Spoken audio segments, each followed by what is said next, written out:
American Sunrise Early Edition. Call it the Schumer shutdown. Senate Minority Leader Chuck Schumer is ordering his fellow Democrats not to vote for the continuing budget resolution passed by the House. And that means a government shutdown at midnight Friday is now almost certain. Columbia University terrorist supporter Mahmoud Khalil will remain in custody for now, as one federal judge's pause on his deportation remains in effect. Some of Khalil's most vile supporters continue to demonstrate for his cause and simultaneously make it clear why he indeed should be deported. Speaking of deportations, border czar Tom Homan promises to flood New York State with ICE agents if Governor Kathy Hochul continues to refuse to help federal authorities from finding and arresting criminal illegal aliens. It's baby steps, but we got some good news on the inflation front as consumer prices rose by less than expected in February. But another key inflation report comes in later this morning. And could we get a breakthrough in the growing trade war between the U.S. and Canada? Top leaders from both countries are set to meet in Washington today. American Sunrise Early Edition starts now. Welcome to American Sunrise Early Edition, the show where faith, freedom, and the values that built this nation take center stage. Your good deeds and bad deeds, that's how we're going to judge you. Join host Jake Novak as he breaks down the stories that matter. We will be letting the public know regularly what we have found. American Sunrise Early Edition with your host, Jake Novak, starts now.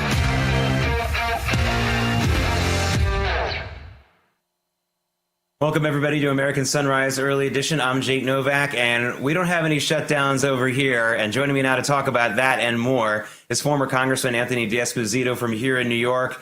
And Congressman, let's get right to it. Are you surprised that Chuck Schumer has chosen to go with a government shutdown? I mean, isn't this the same Democratic Party that's telling us that every penny that Elon Musk is freezing in government spending is some kind of a human rights violation? And now he's telling the Democrats to freeze all the spending, to shut down all the services. I mean, I know politics are hypocritical by definition, but this is stretching it a bit too far, don't you think?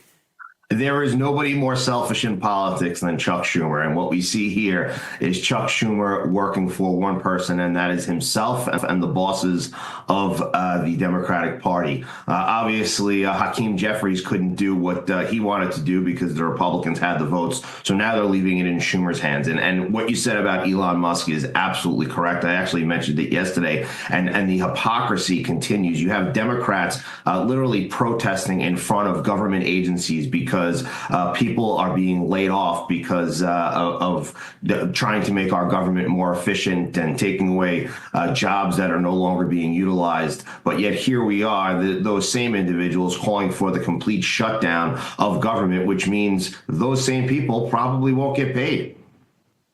Yeah, this is what we call, I really think this is a temper tantrum.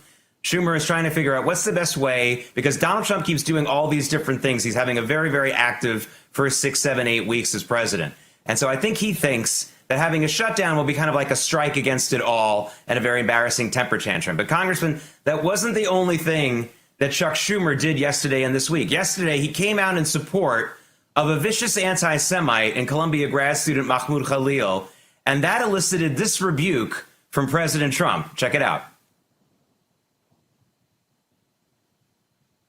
Oh, okay. Well, that was, sorry, we don't have the soundbite. This is President Trump talking about how Chuck Schumer is now basically a Palestinian. And I have to tell you, Congressman, as a proud and traditional Jew here in New York, I have to say President Trump's jab really rings true to me. I feel totally abandoned by Chuck Schumer. Do you have any idea why he has decided to side against his own people here, let alone common sense? This is not a free speech issue. This is someone who was leading disruptions of classrooms and of campus life. That's not free speech. You're not allowed to do that, by the way, especially not on private property. And you're not allowed to. Oh, you have it now. Let's play this. Hold on. Democrats. And Schumer is a Palestinian, as far as I'm concerned. You know, he's become a Palestinian. He used to be Jewish. He's not Jewish anymore. He's a Palestinian. Okay. All right, Congress, go ahead and react. Well, you and the other Jews throughout the country should feel abandoned by Chuck Schumer, but especially here in New York. I actually recently wrote an article in the Five Towns Jewish Times saying Chuck Schumer is no shomer, and that is the truth. He always wanted to be the defender. He wanted to be the one. He took pride in being the highest elected Jew in the United States of America. There is nobody who has done more to turn their back and to undermine the relationship between the state of Israel and the United States of America, undermining the leadership in Israel at some of its darkest times than Chuck Schumer. And when you ask why does he do it, well, I think his true colors are starting to resonate first. And second, Chuck Schumer, as are many Democrats, including the ones that represent Long Island, they are fearful of the left of their party. They are fearful of the AOCs, the Rashida Tlaibs, the Ilhan Omars, because what we've seen across this country, I mean, I don't know if you saw what unfolded yesterday at our state capitol. Some of the members of the Assembly and the Senate, I mean, these people are actually losing their minds about Tom Homan and the fact that we were working on deporting individuals that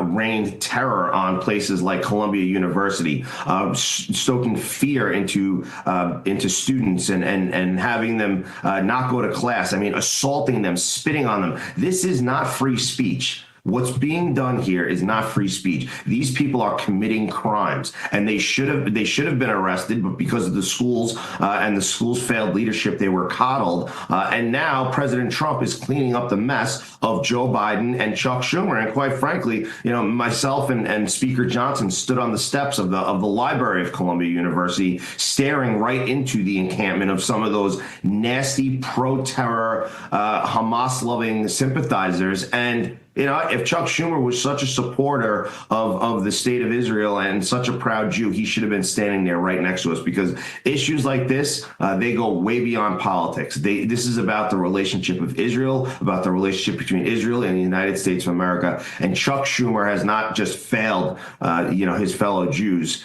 He's failed the relationship and the diplomacy between Israel and the United States of America. Well, Congressman, I thank you for your support for my community. Now, listen, by the way, I'm getting it from all sides because I'm also an alum. I went to college at Columbia, so I'm getting it from all sides. But, we're learning a little bit more about Mahmoud Khalil and who he was.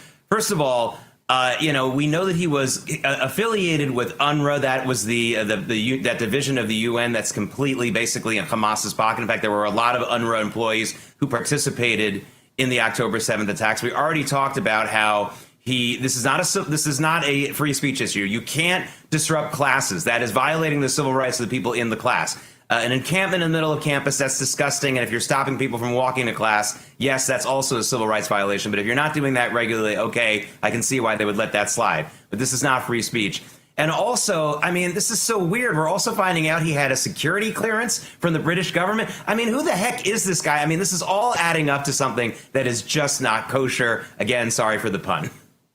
And you know what? You're right. And we should be thankful that the Trump administration is working to find out exactly who he is and taking steps to not only remove his visa, but, if need be, deport him. And you hear the Democrats, you should reunite him. His wife is pregnant.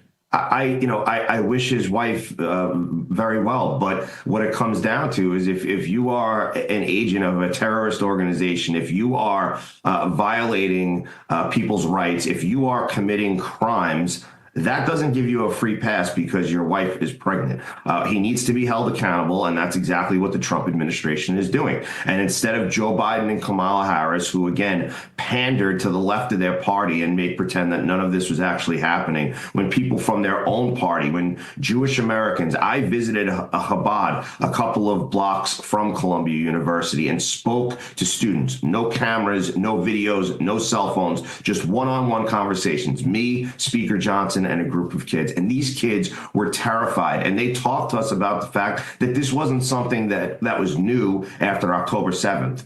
Was it heightened? Did it become much worse? Did it make them not be able to go to class? Absolutely. But this is this petri dish of hate that has taken on so many of our college campuses, started way before October 7th. And it's about time that our administration and others take a hard look at it instead of turning their back on it like Joe Biden, Chuck Schumer, and others did.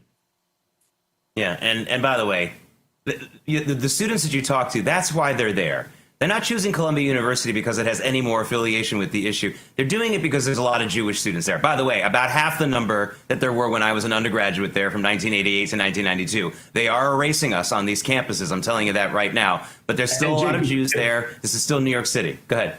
If I can just add too, let's also remember, parents are paying nearly $100,000 a year to send their kid to a school that's supposed to be able to keep them safe, to teach them, prepare them for the future. They're spending $100,000, and the administration, instead of keeping these kids safe and holding accountable these terrorist sympathizers, they're telling them, well, we're not really sure what we can do. We can't keep you safe. Best bet, go home and you can learn virtually. $100,000 a year at one of the finest educational institutions in the world, and you have to learn from home because they are afraid and they're failing to keep these kids safe from these terror sympathizers.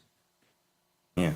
Meanwhile, the sports teams are finally good after all these years. I just want a school my football and basketball team can be proud of. Hey, Congressman, there's another immigration issue, and you alluded to it just a couple of minutes ago, going on in New York right now. Border czar Tom Homan is losing his patience with Governor Kathy Hochul. He says either she starts helping ICE find and arrest dangerous illegal aliens. I mean, forget about finding them. A lot of them are in Rikers, for crying out loud, and she's still not allowing this. Or else he's going to flood the state with ICE agents. Why won't Kathy Hochul do what is for her own good? I mean, forget about the state and the country. Won't her poll numbers shoot up by like 20 points if she gets tough on illegal migration? I don't understand this woman. Yeah, I mean, listen, her polling numbers would probably shoot up. She still wouldn't break 40%, but nonetheless, she probably would get an increase in the polls. But what this comes down to is similar to Chuck Schumer. She's fearful of the left flank of her party. And I think that what we're seeing now is the true colors of Kathy Hochul are actually starting to come out. I mean, I've spoken to people who actually served with Kathy Hochul in the House, and they said, for the most part, she was fairly moderate. And then once she left, she became increasingly progressive and to the left. And now what we're seeing is either she just has a hatred of Donald Trump. I think that's coupled with the fact that she is scared of a primary. And listen, I would argue there's nobody more inept. There's nobody more disconnected. There's nobody that's done a more terrible job, maybe Newsom, but than Kathy Hochul. I mean, she has taken a state that has, historically been solid blue,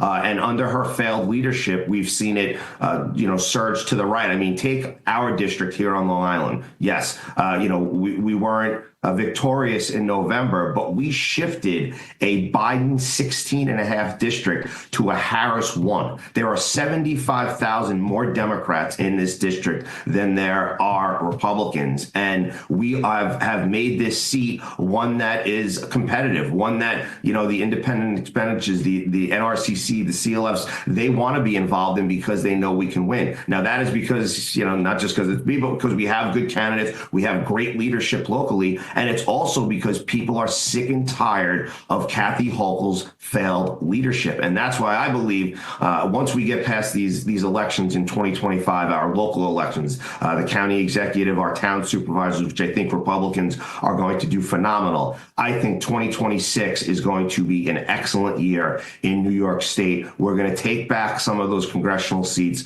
And I think if our candidate is the right one, we have a real opportunity to take back the governor's mansion. And why? Because Kathy Hochul is on the wrong side of every issue. She has spent her entire time in office overreaching. She tried to take away local zoning from town and villages, congestion pricing, cashless bail, criminal justice reform. I mean, down here on the South Shore, slamming us with this offshore wind and renewable energy nonsense, unfunded mandates that the local fire departments aren't even prepared for. She's absolutely terrible. And even Democrats, either one, they're not excited to vote for her, and two, they really want another choice. They want somebody with common sense. They want someone who's going to represent New York values. And right now, that's not the Democratic Party. No, not at all. And as the late speaker Tip O'Neill once said, all politics is local. If there's some kind of national party that's telling her what to do, it isn't helping her. Oh, and a point of clarification, it's Columbia's football team and women's basketball team. I want a school that they can be proud of, not the men's. The women's basketball team going to the tournament. All right, thank you so much, Congressman. Thank you so much. I'm going to give you an early good weekend. I know it's just Thursday, but I like to look forward to it. Thank you. And a good job. Okay. Coming up, what is the real end game for President Trump and the United States when it comes to the Russia-Ukraine war negotiations, peace negotiations? Is it possible that a third country is the real target? Jack Posobiec will explain it all in just a moment. And guess who's coming to lunch, eh? It's Ontario's Premier Doug Ford. Hey, remember his brother Rob, the crack addict? I do. Well, I think Doug's clean, and he's in Washington today for trade talks. Maybe the tariff war will cool off, or maybe not. American Sunrise Early Edition. We'll be right back.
Cleveland, Ohio, one of my former haunts. I worked at WJW when it was called 8 is News. And that's Lake Erie. Cleveland is booming, by the way. If you have money to invest in real estate development or something, Cleveland is booming, doing very well. They have cheap electric power, and electric power is the name of the game right now. Welcome back to American Sunrise Early Edition. I'm Jake Novak. Special welcome to the folks on Getter and Rumble, and the Getter chat is going crazy. I love reading the Getter chat, but when we have so many people commenting, I can't read all the comments. That's a good thing. Keep joining. I will read them eventually. All right, a lot of people have been saying for at least 6 years now that the real reason why President Trump is trying to give Russia some kind of latitude and maybe even the benefit of the doubt sometimes is because he's trying to keep Moscow from becoming a permanent ally of an even bigger enemy of America and the world. Jack Posobiec explains. What does Russia want at the end of this? At the end of this, it's not about Russia and Ukraine from their perspective. From their perspective, and something we're also hearing out of the White House, it's all about the relationship and the rapprochement between the United States and Russia. Peeling Russia away from their alliance with China, the BRICS alliance, breaking the back of BRICS. And of course, where else do you see this? You see this with de-dollarization. This is also part of the de-dollarization that BRICS, China, Russia, India, Brazil, South Africa, that's what they're all pushing for. What is President Trump doing? President Trump is trying to re-strengthen U.S. manufacturing. It's all interconnected and inextricably linked. And when Mike Benz was on here yesterday, we walked through the economic arm of the Third World War, and we explained that President Trump is deconstructing the globalist American empire, deconstructing the global economic system, and doing so in a way that's going to put you, the American middle class, the American worker, the American taxpayer, in the driver's seat, not the elites anymore, none of this. So What does it all come down to? And how are the globalists responding? Well, let's talk Poland for a second. Why does Poland matter? Poland matters because they've got an election coming up in 2 months. Now, that's a presidential election. Why does that matter? Well, Romania just tried to have a presidential election. They elected a guy for president. The EU didn't like that. They didn't like that one bit. His name was Calin Georgescu. They really didn't like him being elected. So the EU put pressure on Romania. A Romanian court overturned the election. And then another Romanian election authority, one of these, post-communist kind of structures, came in and ruled that Georgescu can't even run for president again. So they've stripped him from the ballot. And remember, that's what they were trying to do to President Trump here in the United States. This is what happens in these post-communist, post-Soviet countries.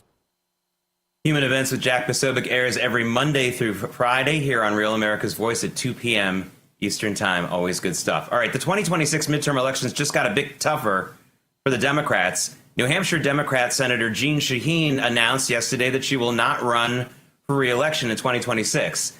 She's getting up there in years. She's in her late 70s, so you can see why. But this is yet another state where there will be no election. There will be no incumbent. Of course, there'll be an election. We haven't destroyed democracy yet. There will be no incumbent in a state that the Democrats, who usually have the incumbency advantage. And remember, President Trump has just barely lost the elections in New Hampshire, just barely, and God knows how that's happening the last 3 times. So the Republicans have a great shot here to pick up a seat. Remember, they only have a 53 to 47 seat majority right now in the Senate. Now, Real America's Voice White House correspondent Brian Glenn is getting a reputation for asking the most memorable questions in news conferences at the Oval Office and in the White House. Here he is yesterday asking Ireland's leader how he feels about his nation's newest immigrant. Question is, Ireland is known for very happy, fun-loving people, great attitude, many in this room right now that I've met. Why in the world did you let Rosie O'Donnell move to Ireland? I think she's going to lower your happiness level. That's true. Thank you. I like that question. Do you know you have Rosie O'Donnell? Do you know who she is? Do you know who she is? I'm joking. You're better off not knowing. Don't get fooled. That guy knows who Rosie O'Donnell is. He was pretending to be ignorant of it. He knows. He's just trying to be diplomatic. That's the way things go. All right, coming up, Doge is working overtime, but we've got some new deficit numbers that prove just how much work needs to be done. Take a Valium and brace yourself for the ugly stats I'm about to tell you about. And what's the latest on that production freeze for the super popular Toyota RAV4? There's been a development in that story, and I'll have it for you when American Sunrise Early Edition comes right back.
that's Washington, D.C. Welcome back to American Sunrise Early Edition. Let's take a look at where the markets are going to start today. We had a little bit of a rebound yesterday, and it looks like a kind of a flat open here. We're going to get another inflation report, so we got to look at that. And let's take a look at Bitcoin just for a second, because it's been in the 80s, and there it is, 82,800 level. Really, really flat. Everyone's just going to tread water until they get that other inflation report. Now, one thing that could give stocks a boost is if that inflation report comes in light. This is the wholesale inflation report that we're waiting for tomorrow. But yesterday, we also got something else. We got the inflation report that showed a lighter touch. I'll talk about that a little bit more in a second. But the trade war and the tariff front, that's another thing that could actually make some news today. Ontario Premier Doug Ford is in D.C. for talks with Commerce Secretary Howard Lutnick.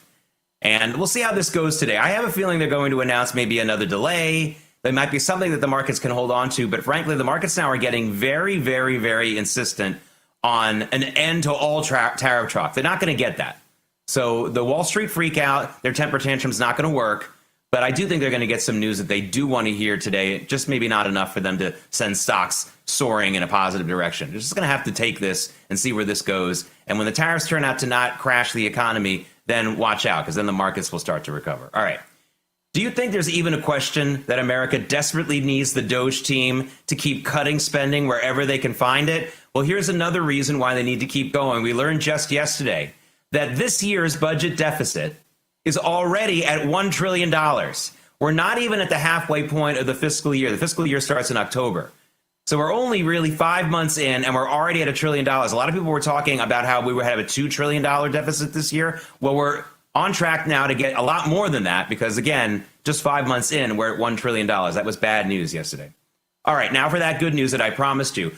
The consumer inflation number yesterday for February came in at 0.2%. That means the prices rose by 0.2% in February. It's still bad. They're still rising. That's not good. But they were expecting a little bit of a higher increase, and the annual rate of inflation came at 2.8%. They were expecting 2.9%. So not only was that better than expected, but it was a nice come down from where we were in January, where we had a 0.5% increase in inflation and a 3% annual rate. So it's going in the right direction, but again, still going in the wrong direction. We would like to see something like 0.1. There is almost never a time when you don't have month-over-month inflation. It's just a question of what the annual rate is and having a cooling off period. If you start to see negative numbers, that means we're in a pretty bad recession. So 0.1, that's my favorite number. We were almost there. All right, here's a big moment in American energy history. I'll leave it to you to decide whether you think it's good news or bad. Wind and solar power now account for 17% of U.S. energy use. Now, that is exceeding coal for the very first time, which came in at an all-time low at 15%. Now, for environmental people who only care about emissions, I guess this is good news. I guess it's good news for the fact that, well, we have other alternatives. So if something happens in coal mining, like, for example, some kind of natural disaster near a mine, we'll be okay, a little bit more okay, I guess. But coal is still a lot more efficient in many ways. I mean, you take a look at some of these wind power, you take a look at some of these solar farms, they take up a lot of space. It's not as efficient as coal. So I'm not standing up and cheering for this. I'm just noting for the record that last year, wind and solar produced more energy in this country than coal. So a big change. All right, now for an update in the Texas fight over legalized sports gambling. And the tide is definitely turning. Republicans in the state Senate in Austin say they have the votes to keep sports betting sites out of Texas. I know, can you believe it? Huge state like Texas doesn't have all those betting sites where you see all those ads 75 hours a day, right? Well, the reason why they think they might be able to beat this is because there are 12 freshman Republican senators in the state Senate in Texas who are against it, and 3 Republican senators who voted for sports betting 2 years ago and now are against it. So they're changing their minds on this. All right, that is what's going on right there. And again, I think this is a result of the fact that the lottery is being proven to be rigged in Texas, and people are just souring on all kinds of gambling. All right, everyone, let's turn on the ignition.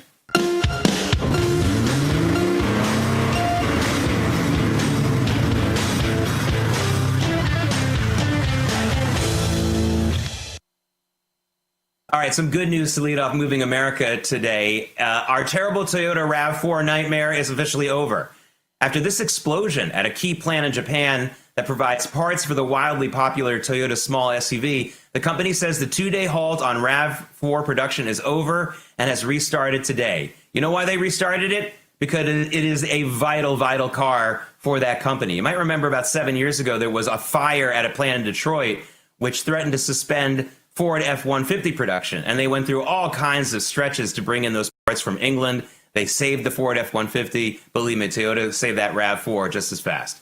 All right, and now for some truth from the old school boys on Madison Avenue. Watch this. Buy Volvos. They're boxy, but they're good. We know they're not sexy. This is not a smart time to be sexy anyway, with so many new diseases around. Be safe instead of sexy. Yes, that was Paul Reiser, along with the late, great Dudley Moore. They're in the underrated comedy Crazy People, telling the hard truths about the old school Volvo sedans. Well, Volvo is mostly about SUVs now. That's how it resurrected the company, but it still sells some sedans. And a new report out of Sweden says the company is considering nixing the last of its sedan models next year. What's next? Is ABBA going to go heavy metal? Is nothing sacred? Oh, well, that's Volvo following market demand. I will miss those cars, though. They were boxy, but good. All right, you might remember this TV ad from Jaguar that came out last year that featured no actual cars and really seemed like it was part of an ecstasy-induced bad dream. Well, don't worry. The top execs at Jaguar know it was weird, but they're standing behind the thought behind the campaign. Jaguar managing director Rawdon Glover now says that Jaguar is so desperate to shed its image as a stuffy older person's brand that it took a chance on this ad. I'm not sure it was going to work, but at least I can understand it a bit now. And remember, when this ad came out, this is true, the chief artistic director at Jaguar really did have to tell the press that he and his staff were not, quote, sniffing the white stuff. He really said that. Okay. All right. It's been a while since we've had a total bad car accident and a total fail to show you. But here's a good video that will be a good example of all that. This is why you shouldn't use your car or truck as a launching pad for a jet ski, even if it is the Tesla Cybertruck. The driver of that vehicle took it out on the docks in LA earlier this week, and then he hit reverse instead of drive and ended up totally submerged. Oops. Now, luckily, no one was injured, and no, this was not a case of a crazed Elon Musk hater damaging a Tesla in protest, but that was a dumb move. All right, coming up, what is Chuck Schumer thinking with his decision to go for a government shutdown? Is there any good strategy here? And here's an example of what free speech looks like to terror supporters like Mahmoud Khalil. Yeah, Drebin. I have a message for you from Vincent Ludwig. I'm sorry I can't hear you. Don't fire the gun while you're talking. Yes, when these terror supporters try for free speech, maybe they shouldn't attack people when they're supposedly trying to talk. Don't fire the gun while you're talking. You're free speech. They're not really trying to be free speech advocates. American Sunrise Early Edition. We'll be right back.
It's Wednesday, March 13th. Here are some of today's top stories. Call it the Schumer shutdown. Senate Minority Leader Chuck Schumer ordering his fellow Democrats not to vote for the continuing budget resolution passed by the House. And that means a government shutdown at midnight Friday is now almost certain. Columbia University terrorist supporter Mahmoud Khalil will remain in custody for now as one federal judge's pause on his deportation remains in effect. Hey, some of Khalil's most vile supporters continue to demonstrate for his cause like they did outside the courthouse yesterday. And when they do that, they make it clear why he indeed should be deported. Speaking of deportations, border czar Tom Homan promises to flood New York State with ICE agents if Governor Kathy Hochul continues to refuse to help federal authorities and stop them from finding and arresting criminal illegal aliens. And could we get a breakthrough in the growing trade war between the U.S. and Canada? Top leaders from both countries are set to meet in Washington today. American Sunrise Early Edition continues now.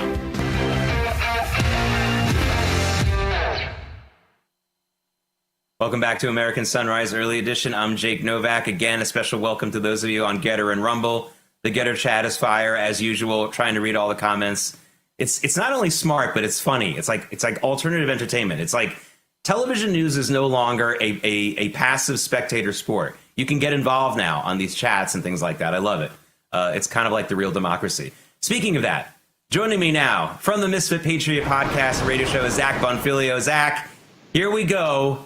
The Democrats and Chuck Schumer are going all in for a government shutdown. And I got to ask you, doesn't that fly in the face of the same Democrat messaging that says, hey, Elon Musk shutting down even one office is a human rights violation and makes him a Nazi? Now they're voting to shut down them all the offices. I'm trying to get my head around that level of hypocrisy.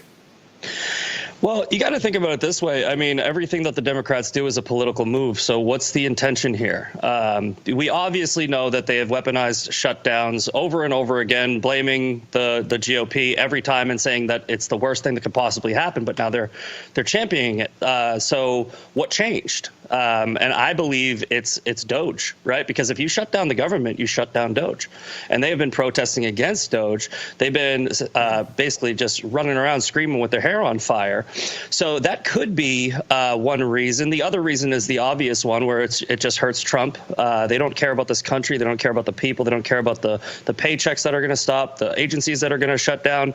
They really, truly are just a political party that only cares about power. So those two things, I think, are probably leading the reasons behind why they're changing tone.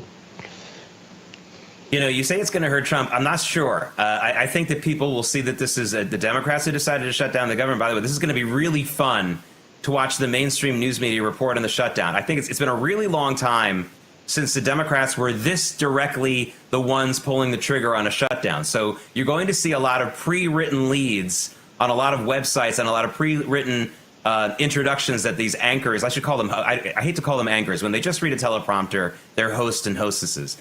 They're going to start talking, and they're going to slip and start talking about how the Republicans voted to shut it down. You'll see they're going to make that mistake. But I don't think the American people are going to buy it. Now, another boiling issue right now. Zach, I know you joined me in having a ton of new questions about this Columbia University terror-loving student, Mahmoud Khalil.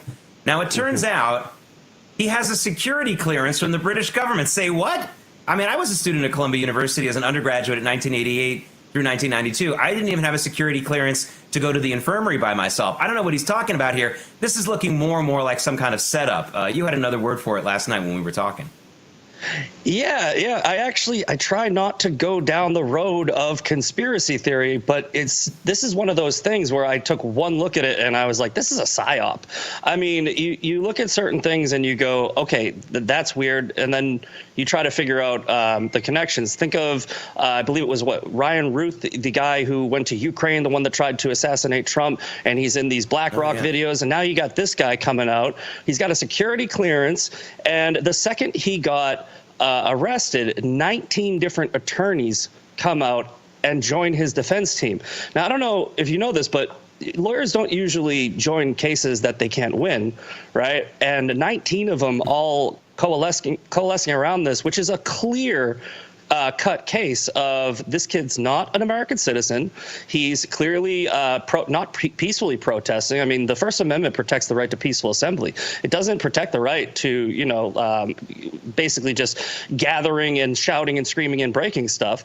The anti-Semitism EO that Trump signed is pretty clear. I may not agree with it because of the, First Amendment potential threat. But if you're not, put it this way, if you're not a citizen, you don't have our rights. I understand that they have some rights in the Fifth Amendment and blah, blah, blah, but you don't have the same protection. So my opinion is if you are not an American citizen and you are publicly displaying alignment with a known terrorist organization, which is what Hamas is, it's the de facto government for Palestine, then I think it's a common sense thing to say, okay, if you want to go fight for Palestine, go fight in Palestine. Yeah, I mean, honestly, there's something up with this guy. He worked with UNRWA. He was in Syria. Yeah. He's all over the world. Some British government official gave him security clearance. I'm sorry. This really stinks. You don't have to be a conspiracy theorist to say this isn't about First Amendment, and this is not about anyone who was just sort of normally exercising some free speech rights. All right, Zach, another person who was really hard to figure out is New York Governor Kathy Hochul. Now, she's still refusing to help ICE find and capture violent illegal aliens. And by the way, I use find. I'm really using that word liberally. A lot of them are on Rikers Island. All right, we know where they are, but she's making it hard for ICE to go get them. And Tom Homan isn't having it anymore. He's saying he's going to flood the state with ICE agents. Again, let's not do conspiracy theory stuff because I think this is just the DNC. But it really looks like Kathy Hochul's being set up to commit political suicide. Even the bluest New York State voters don't want illegal migrants in Rikers that we have to pay for with our tax dollars if the feds are willing to deport them. I mean, what's going on here? Yeah, again, you actually don't need to do conspiracy theory with this, right? You just use critical thinking. Again, Democrats only do things for a political purpose. They try to play these long games. They're terrible at it, by the way. They're the dumbest group of people. But they only do things for a political purpose. It's never really altruistic. So if they're combating ICE and they're, trying to protect these illegal immigrants, why? Right? I don't know if you've heard of the Cloward Piven strategy, where you just create chaos and chaos and chaos and division and division and division, and you essentially make things so untenable that people start looking to the government to fix the problems, and then they're like, hey, yeah, look at what they did. So I would say that all these moves that these Democrats are doing, which appear to be, against common sense, they're really just trying to create chaos. They really just want. I think a lot of it is them throwing a tantrum, and they just got their power for 4 years, and they sort of have that mindset of, no, we had control, and now they're losing control, they're in denial. But I think sometimes, you have these Soros-funded protests like these college campuses. You have a clear strategy to create a huge divide in this country because you cannot invade America. You have to destroy it from within. And that's, I think, what they're trying to do. Yeah, you touched on it a little bit with George Soros, and, he's out of it now. It's his son, Alex, who's doing it and stuff like that. I think, look, that's one example. But, they just came out with the list of the top foreign lobbyist expenditures in America for last year. And if you look at a lot of those names on the top 10, a lot of them are enemies of America. Now, it's one thing in the old days when we had funding on both sides. And even if I really, really disagreed with the folks on the other side, I never doubted that they had just a different vision for America and they wanted it to be better. And maybe they were doing it for their own self-interest, but they didn't want to close up this shop. I think that when you see money coming from Qatar and money coming from China and money coming from Liberia, which has no money, was one of the top 10 foreign lobbyists last year. You have to wonder, I think these people are actually trying to shut us down. They're using their lobbyist dollars to get rules and laws passed that will destroy America. And how is that a conspiracy theory when it's the enemies who are putting the money into it? It's really 2 and 2 equals 4. Yeah, no, it's not. It's not a conspiracy theory at all. I mean, accuse the enemy of what you yourself are doing, right? We hear this all the time, right? Israel controls Congress, and Israel has so much influence, and they don't ever talk about the influence that these other terrorist nations who publicly display hatred for America have over our country. You mentioned Qatar. Qatar donates hundreds of millions of dollars per year. I want to say, I don't know if these numbers are correct. It was like $5 billion over 10 years, I want to say. How much influence did that money put towards the mindset of the kids who were just breaking down college campus doors, barricading themselves in? It looked like the BLM protests of 2020 all over again. It's not a conspiracy theory to ask the question, okay, these college campus, these children, these impressionable children may have been indoctrinated to do this, right? And if they're championing the Palestinians, which is, again, it is under the control of Hamas. Okay, so we're a lot of times being gaslit about, oh, the innocent Palestinians. 80% of the Palestinians, I believe, voted for the terrorist organization that didn't use the money that their government should have used for infrastructure or statehood. They used it to build murder tunnels. And on October 7th, they committed one of the largest atrocities and the most grotesque acts of terror that I've ever seen. So put two and two together. Qatar's giving money to these colleges. These colleges are supporting Hamas. And now we have a literal Palestinian who's not an American citizen on these campuses. He gets caught. He gets arrested. Obviously, I don't think that was the plan. And look at the reaction. 19 lawyers jump out of nowhere and go, no, no, no, because I think they don't want this guy. I think they want to make sure that whoever's, in the Trump administration, whoever is putting together this case against him, they don't want them to find anything. Yeah, I mean, honestly, and you mentioned Israel, that on that top 10 list of foreign lobbying money spent last year, Israel was dead last at 10th. I mean, obviously, there's a lot of countries after that.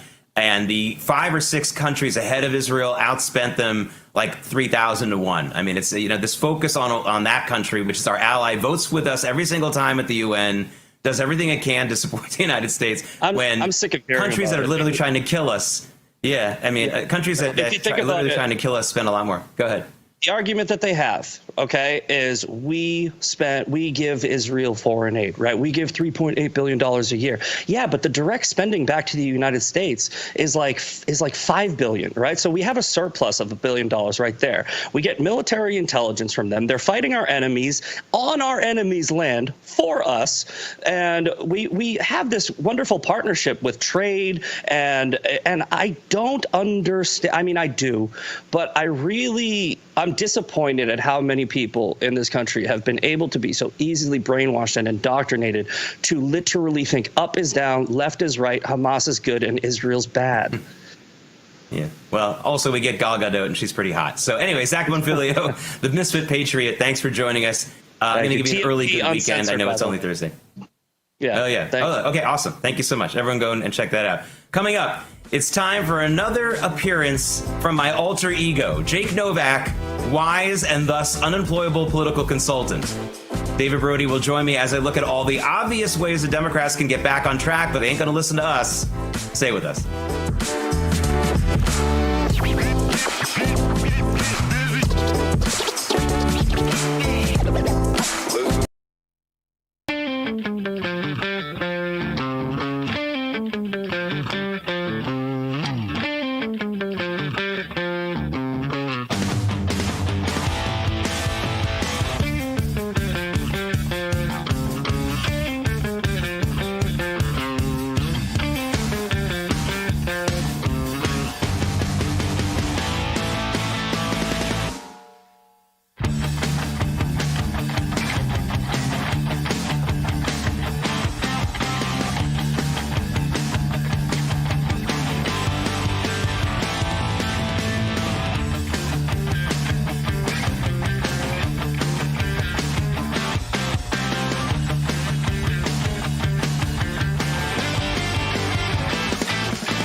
Kansas City, Missouri.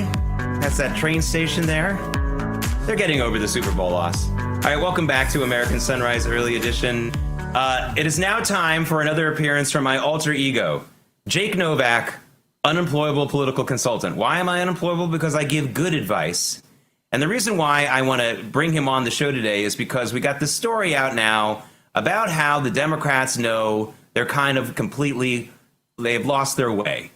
Now, they recently did a poll of Democrat voters. These are polls, and only about 10% of them think that they have the party has a good response to resist Donald Trump. Well, here's the first problem. The poll question is dumb. How about asking them whether they think the Democrats have a plan that's good for America?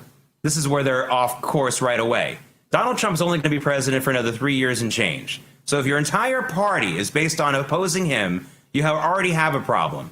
I mean, listen, I don't exactly have a 50-year bond myself, but I do like to look further down the road than just 3 or 4 years when I'm planning for my whole life, right? Okay, that's one thing.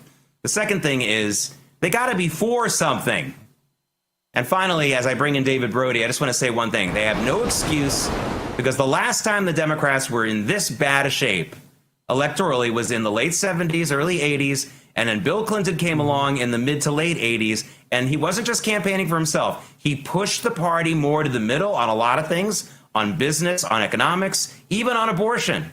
And they won the White House. Simple as that. Mm-hmm. David, they don't want to win, I don't think. I think they just want to be angry.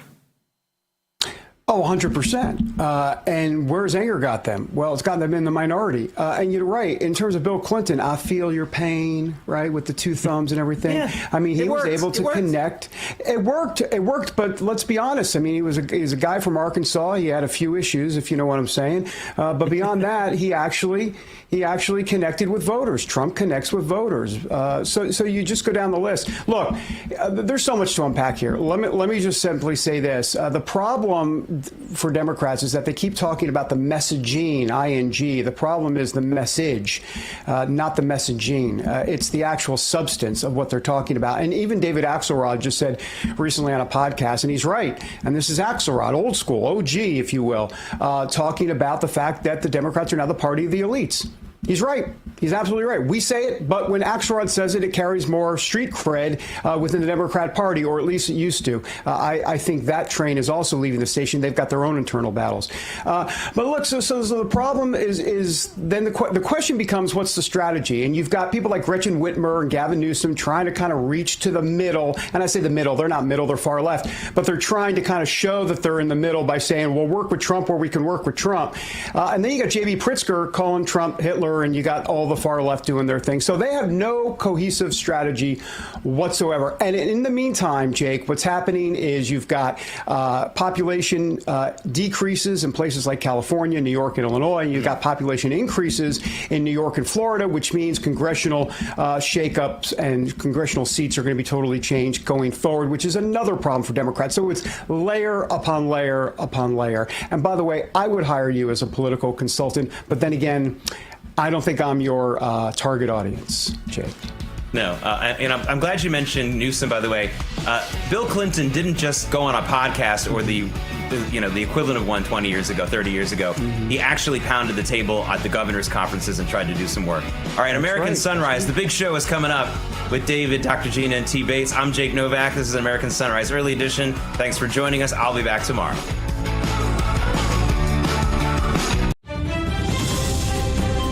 American Sunrise is a great way to start your morning. Join us Monday through Friday from 8 to 10 a.m. Eastern Time. We've got the news of the day and some compelling interviews that you don't want to miss. Here's what you missed from yesterday.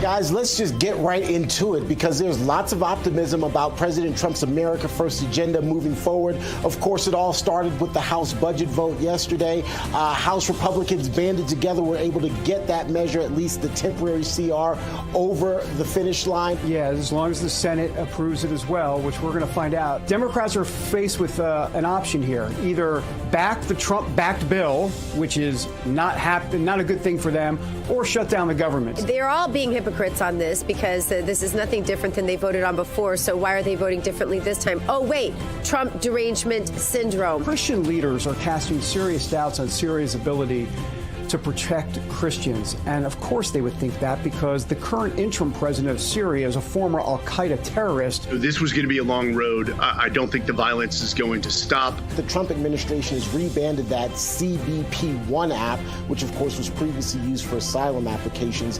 Homeland Security Secretary Kristi Noem saying the updated CBP Home app, that's the rebranded name, is to facilitate voluntary self-deportation of illegals who are willing to go back to their home country and then apply to legally immigrate to the United States. Well, a lot of people use it, no, but what Kristi Noem and the Trump administration are trying to do is give a responsible, humane way to people, to immigrants to self-deport. On Monday, Health and Human Services Secretary RFK Jr. brought together a coalition of major food company leaders to discuss enhancing food safety. It's just taken until now for someone to be willing to go head on with big food and big beverage to make some changes.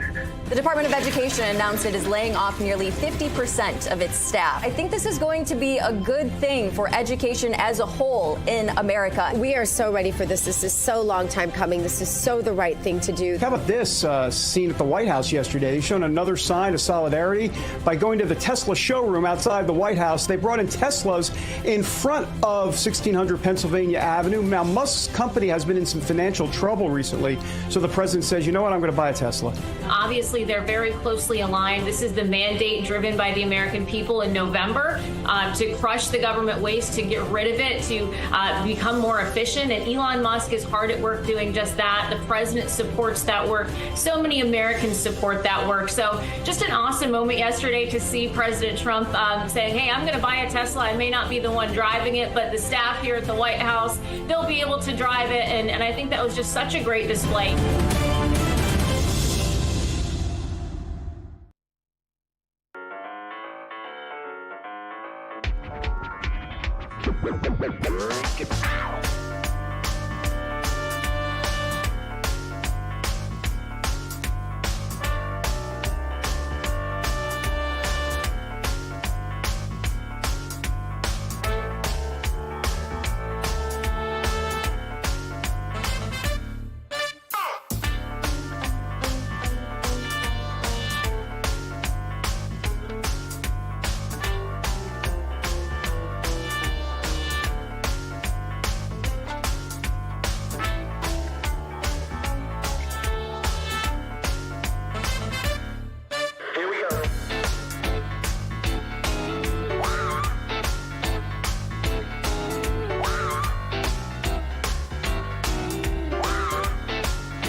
into the back there.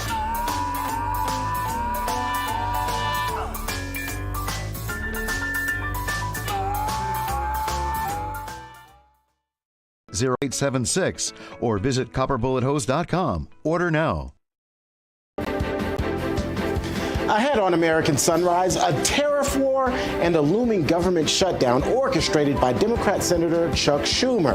Is President Trump's plan for strengthening the United States economy and government backfiring, or is it brilliant? We're asking that question. Plus, liberal chatterbox Rosie O'Donnell flees the United States due to a serious case of Trump derangement syndrome. Brian Glenn standing by at the White House with the very latest as he posed a very great question yesterday. We'll talk more about that. And Houston, we have a problem. Elon Musk's SpaceX rescue mission to bring home 2 stranded American astronauts hits a road bump. In the meantime, NASA is facing questions about its gender affirmation and workplace diversity spending spree. Those stories and so much more ahead on American Sunrise, which starts in 3, 2, and 1.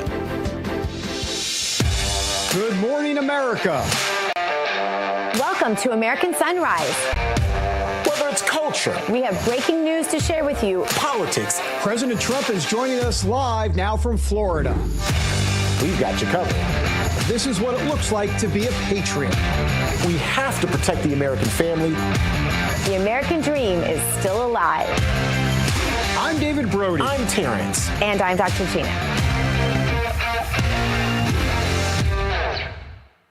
Good morning. It's Dr. Gina. We are live with you from the Palm Beaches. Let's bring in David Brody. He's in Washington, D.C., and T. Bates in our Denver newsroom. Good morning, gentlemen. Good morning, Good morning, Dr. good morning, good morning.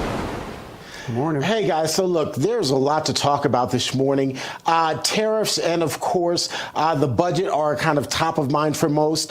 Do you guys have a preference? For me, it's the budget. And it's simply because Chuck Schumer is basically torpedoing this thing. He's already saying, look, we're not going to play ball. We're going to shut down the government, Dr. G.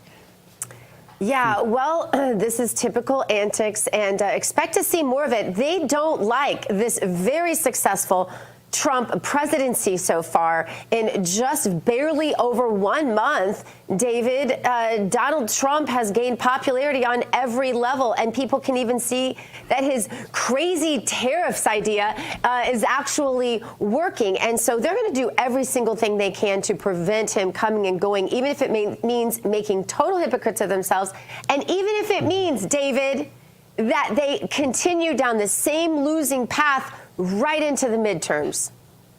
That's right. And you had a key word there, Gina, antics. I'll translate that to theater. And that's what this is really all about. And what I mean by that is there are a couple things going on. Number one, no way Democrats are going to shut down the government because it will be on them totally. And they know that. Republicans have passed the bill in the House. Republicans ready to pass the bill in the Senate.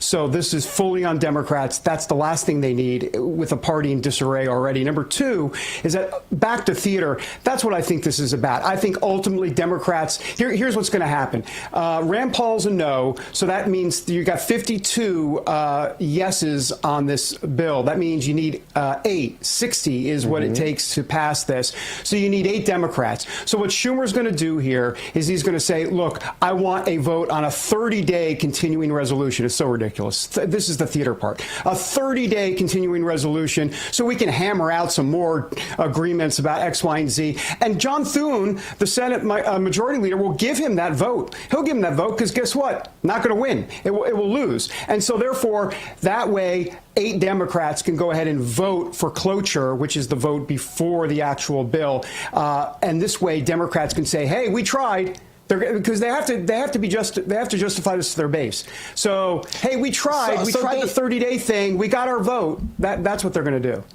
David, I'm curious though. So, what will the ultimate end? Like, what will the ultimate result be? Do you believe that there is going to still be a shutdown? That governments are doing lots of posturing, and it will ultimately end in shutdown? Or you think it's ultimately at least 8 Democrats are going to come across the aisle? That's right. 8 Democrats will come across the aisle. That's why it's theater. So this whole thing about Schumer saying we're going to shut down the government, I don't believe it at all. No, I think what's going to specifically happen is that they'll get their vote on the 30-day CR. That will fail, but at least Democrats can go to their base and say, hey, we tried. And then that will allow 8 Democrats, FYI, a couple of the moderate Democrats, and I put moderate in air quotes, and some of those vulnerable Democrats in 2026 to vote yes, those 8. You're not going to have all the liberals. None of the liberal Democrats are going to vote yes, but you'll have 8, maybe a Fetterman, maybe Raphael Warnock in Georgia, who's up for re-election. John Ossoff. Warnock is not, but Ossoff is down in Georgia. Those type of people, you'll get 8, and that'll be that. So but just to delineate the absolute hypocrisy and duplicitousness here, this is the same CR. Let's remember that they voted for multiple times under Biden. All right, let's check out today's Bible verse. It's from John 16:33, and it reads, "These things I have spoken to you, that in me you may have peace. In the world you will have tribulation." See, he promises it right there. You will have tribulation, but be of good cheer. I have overcome the world. Never forget that. He sits on his throne. Live from the White House, Chief White House Correspondent Brian Glenn. Welcome in again, Brian. Brian, during yesterday's meeting with Ireland's leader, Michael Martin, President Trump said the European Union had treated the United States badly on trade for years. Pretty obvious observation, but thank God someone's making it. Finally, we have a leader. Trump said of EU tariffs, of course I'm going to respond. What will this response look like, though, Brian? Yeah. Well, good morning. You know, he has said the previous administration did not stand up for Americans in terms of that, and that's why they kept on taking advantage of this country. So reciprocal tariffs, which meaning you charge us 25%, we'll charge you 25%. You want to do 2%? Then we'll give you 2%. So I think that people are having a hard time coming to grips that this president is going to stand up and fight on all fronts. Either it's a southern border or if it's on the tariff front. And I think people are having a difficult time understanding that, because think about it, Joe Biden didn't stand up for anything. He let the EU and other countries just absolutely take advantage of us. Well, that ends now in this administration. And so there you have it. Tariffs, we'll see how it plays out. But reciprocal tariffs, people need to understand what that means. No doubt. Hey, Brian, you've gone viral again. And you don't have a viral infection, but your videos have gone viral. I mean, they seem to always go viral. I love this. Leave it to you, Brian, to combine Rosie O'Donnell and Ireland into one question. Kudos to you. And here's the question that went viral. Let's take a look. Yeah. Ireland is known for very happy, fun-loving people, great attitude, many in this room right now that I've met. Why in the world would you let Rosie O'Donnell move to Ireland? I think she's going to lower your happiness level. That's true. Thank you. I like that question.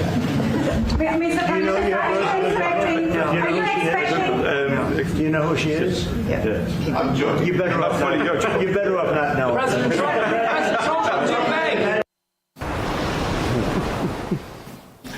I like that question. I'll tell you Good what, question, access right? in the Oval Office. Yeah. Way to go, Brian. Go ahead. Well, you know, I am getting criticism for asking that question, as I always do on some of those questions. But my first question was, you know, what's your biggest problem? What's your biggest issue in Ireland? He said housing. Well, that's because they haven't invested in housing, and they have an immigration problem, which has absorbed hundreds of thousands of immigrants into a country that has just over 6 million people. So statistically, they don't have enough housing. Now, the Rosie O'Donnell question, well, I'll give props to Rosie O'Donnell. So many celebrities said they would move out of this country as soon as President Trump took office. A lot of them are still on social media complaining about this country. But props to Rosie O'Donnell. She put her money where her mouth was, and she moved just recently in January to Ireland. So I simply wanted to ask the T-Show about his thoughts on Rosie O'Donnell. It meant to get a laugh in the Oval Office at a time. Guys, if you stand in that room and you see the repetitiveness of the derogatory questions towards President Trump, defending everything else but this country, I thought it was a moment of laughter, so that's the reason why I asked it. Can I just say something real quick? I know you're getting some criticism, obviously lots from the liberals and everything, but let me just say that's all about real America. No, from us, from conservatives. No. Well, from conservatives. Well, they think that, yes, because I should be in there and asking the most important question. Those questions get asked all the time. I even ask those questions, but the ones that get picked up are the ones like, you know, the Rosie O'Donnell question. So our own party does that. And my whole point of why they're getting picked up and why they're going viral is because actually this is the type of stuff that America thinks about, right? I mean, in other words, they're not thinking about a CR. They're thinking about Rosie O'Donnell moving to Ireland, and that's what they're talking about, you know, because that type of stuff is just like, you know, culture stuff. And for you to bring it up, you know, I know a lot of people are like, why aren't you asking the actual specific question about the, you know, the $4.5 billion? Forget all that. Look, people, you're being real with people, and I just think there's something to be said about that. That's all. Go ahead, Terrence. Sorry. Well, I appreciate that. All right.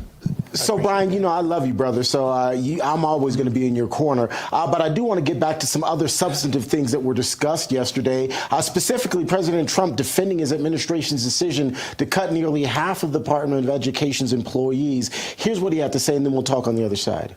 Feel very badly, but many of them don't work at all. Many of them never showed up to work. Many of them never showed up to work, Kelly, and unfortunately, and that's not good. And when we cut, you know, we go, and that's what I had a number of meetings with a lot of people over the last couple of months. When we cut, we want to cut, but we want to cut the people that aren't working or not doing a good job. We're keeping the best people. And Linda McMahon is a real professional, actually a very sophisticated business person. And she cut a large number, but she kept the best people. And we'll see how it all works out. Brian, one of the main people influencing those cuts that the president talked about was Elon Musk. Of course, one of the things that happened over the weekend, some of the Tesla investors were surveyed, and they say that more than 3/4 believe that Doge chairman Elon Musk's role within the Trump administration has actually hurt Tesla. It's my understanding that you're pretty hot on that specific issue as well. So I'll give you the floor, the gentleman from North Texas. Thank you.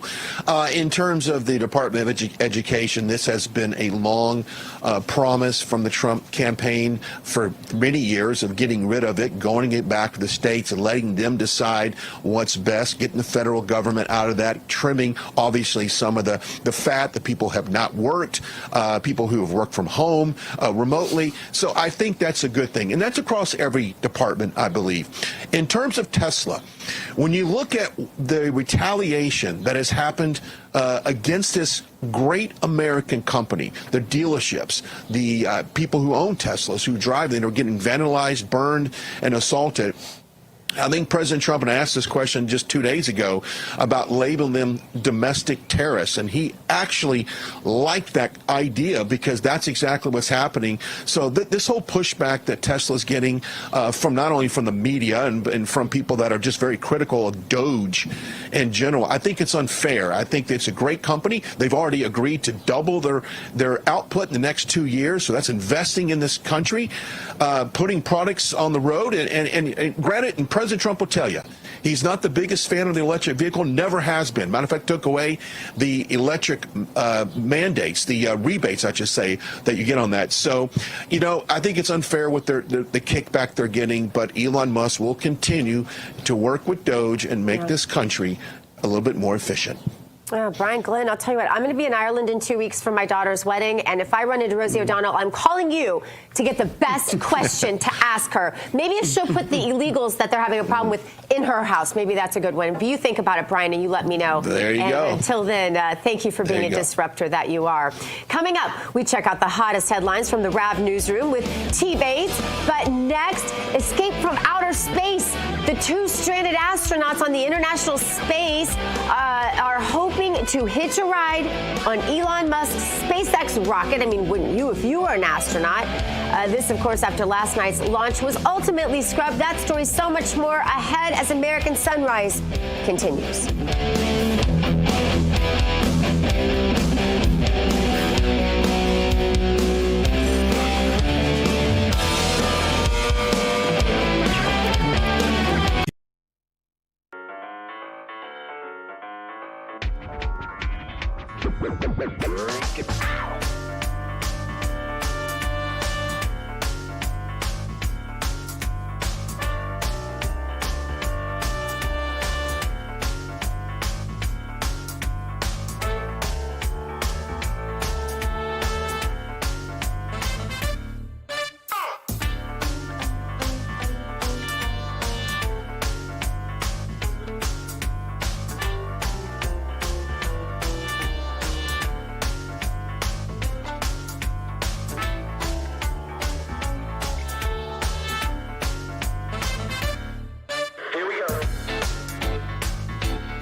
This news break is brought to you by AMAC, Association of Mature American Citizens.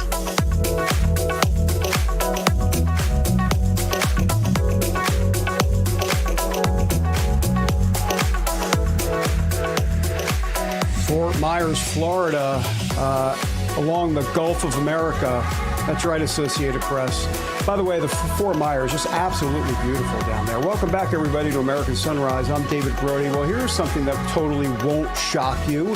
Liberals defending a pro-Hamas sympathizer. We're talking about Mahmoud Khalil, who has been basically said, you're gone, you're fired, you're out, take your green card with you. We don't want you at Colombia or here in America. We'll discuss that in a moment. First, though, T. Bates standing by with the latest headlines from the Real America's Voice newsroom, sponsored by AMAC. The Association of Mature American Citizens is the conservative voice for Americans 50 and older.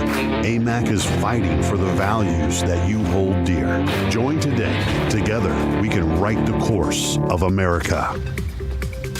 At the moment, it looks like a government shutdown tomorrow is more likely than not, thanks to Senate Democrats. Senate Minority Leader Chuck Schumer is already drawing a line in the sand, saying that most Democrats in the chamber will vote against the continuing resolution just passed by House Republicans this week. 7 Democrats would have to join all Senate Republicans in order to reach the 60-vote threshold to move the measure forward. However, Republican Senator Rand Paul is already on record saying he's a no vote, meaning that 8 Democrats would have to cross the aisle. Schumer is calling for a clean CR through April 11th that will allow Congress to negotiate a bipartisan spending bill that can pass. Senate Democrats are angry that the House crafted and passed the current spending plan unilaterally and without Democrat input. Canada is out with its nearly $30 billion in retaliatory tariffs on U.S. goods in response to the 25% Trump tariff on Canadian steel and aluminum.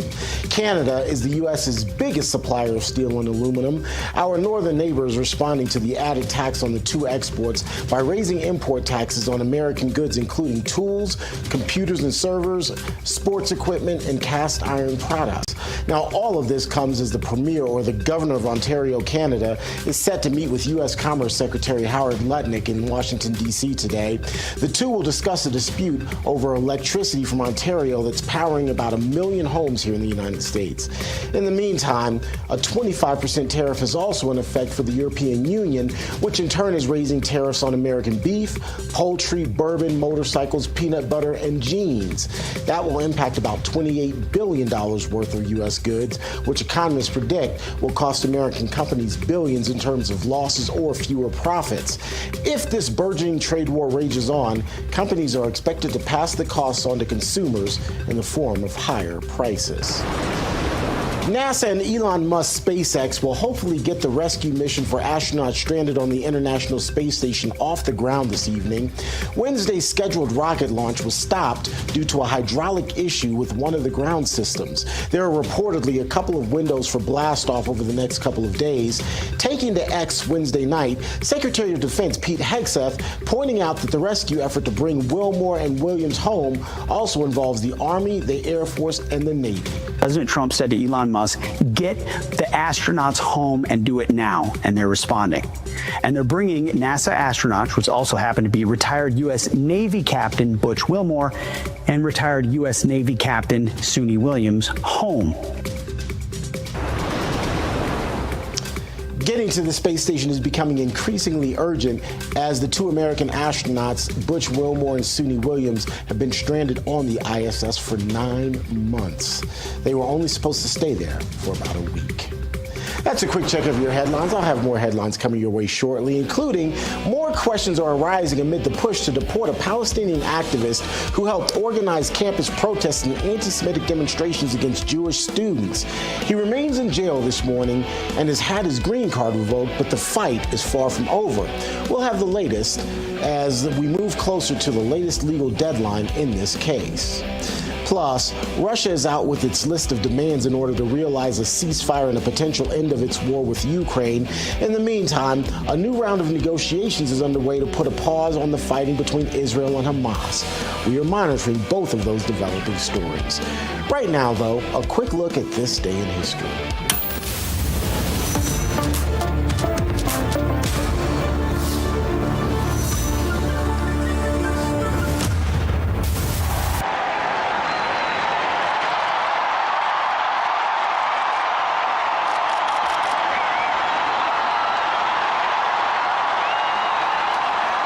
this day in 2013 that Argentine Catholic Cardinal Jorge Mario Bergoglio was elected the new pope.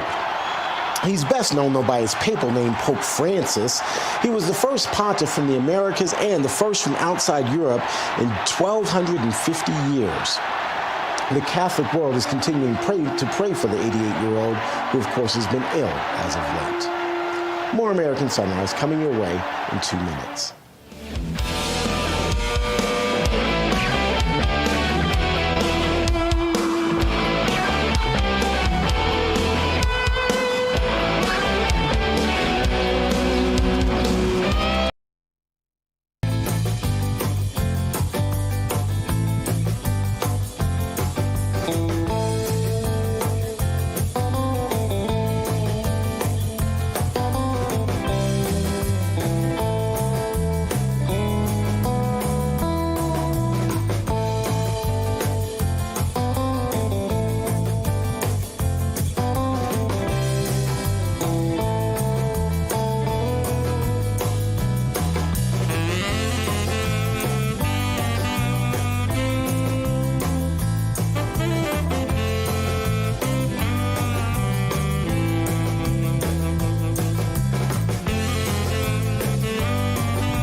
Welcome back, everybody. That's Cleveland, Ohio on a Thursday. Welcome back to American Sunrise. I'm David Brody. All right, last weekend, federal authorities arrested the leader of the pro-Hamas coalition at Columbia University, Mahmoud Khalil. The Trump administration wants him and his green card gone. It's in the courts right now. He's been charged with leading activities aligned to Hamas, a designated terrorist organization. Authorities also say he posed a threat to national security and foreign policy. Yeah, he did. Khalil, who was born in Syria, has been an outspoken pro-Palestinian activist since the Israeli-Hamas war broke out. And since that arrest, the left has tried to make Khalil into some sort of liberal icon. You have liberal lawmakers and the media, one and the same, questioning the audacity of the Trump administration to try to deport Khalil. Oh, how dare they? Anyhow, let's welcome in retired U.S. Army Colonel John Mills. John, the author of War Against the Deep State. Colonel Mills, great to have you here on the show. You know, the left says that deporting Khalil violates the First Amendment and puts into question free speech on college campuses. He's not a U.S. citizen. He's got a green card. See you later. Your response. Well, good morning, and thank you, David. Yeah, that's like advocating that a non-U.S. citizen can walk into a gun store and buy a gun. No, they can't. They're not a U.S. citizen. This First Amendment thing, I'm sorry, just doesn't apply. I reject the term Palestinian, but you know, the mob, the liberal rent-a-mob, they always want a cause celeb. I don't think they could have picked a worse cause celeb than Mahmoud Khalil. I mean, he is, and just the thuggish anti-Semitism that has broken out.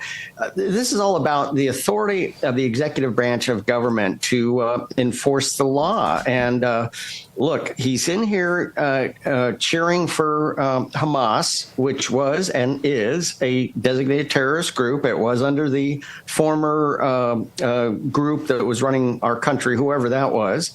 And it is true today under the Trump administration. This person is an advocate for a known terrorist group. Absolute authority of the executive branch of government to enforce the law. So I don't think they have a leg to stand on. They're trying to make a cause celeb. Yeah, this is a cause celeb. I don't think this is going to go over very well with most of Americans. And John, not only will it not go over with many Americans, but it's also not going away because White House Press Secretary Caroline Leavitt saying on Tuesday that Khalil's arrest is the first of many to come. Here's exactly what she had to say, and then we'll talk. Under this administration, that type of activity, siding with radical Islamic terrorists, will not stand. And the Trump administration, at the direction of President Trump's executive order, has a zero-tolerance policy for foreign nationals who are given the privilege of getting a visa and going to some of our finest, our nation's finest universities and colleges, studying at those institutions, and then siding with these radical terrorist organizations. And so this arrest that took place on the campus of Columbia is the first of many to come. John, is this so uncomfortable for many on the left because previous administrations haven't taken this sort of tough, straight-ahead, common-sense stance? Oh, absolutely, Terrence. This exposes universities for years have been addicted to foreign students because they can charge a much higher rate. This is a cash center, profit center for the higher academia. I'm all for higher academia, but we're going to enforce laws. This person is a radical. They are not a U.S. citizen. He can go back to Mahmoud could go back to Syria, and he can fight for the future of Syria among the 10 factions killing each other right now. This is the United States of America. He needs to respect it, and he's advocating for a designated terrorist group. There was a designated terrorist group under the previous cabal that was running this country, whoever that was. Well, Hamas says ceasefire talks are underway with Israel. The terrorist group is believed to have 24 living hostages and the bodies of 35 others. Israel wants half of the hostages released and in return a promise to agree to a lasting truce. However, Hamas wants negotiations on the ceasefire's second phase. It would mean all remaining hostages would be released and Israeli forces would leave Gaza. They're talking about this deal while all of this stuff is going on in the U.S. And I know there's an interplay there because if they get their way, right, on this one dude who can come to the U.S. and under U.S. law, which, as you've explained, does not apply here, but that's what the left is trying to say. If this is allowed to stand, my question to you is, doesn't that mean that more Palestinian, Arab, terrorists will come to the U.S. and follow exactly in the footsteps here? This really isn't about this one man, is it at all? Thank you, Dr. Gina. No, it's about this. We've allowed this culture of rot to exist where we've used student visas for this Mos Eisley spaceport panoply of bad actors to come into the country. Those days are over. They need to get used to it.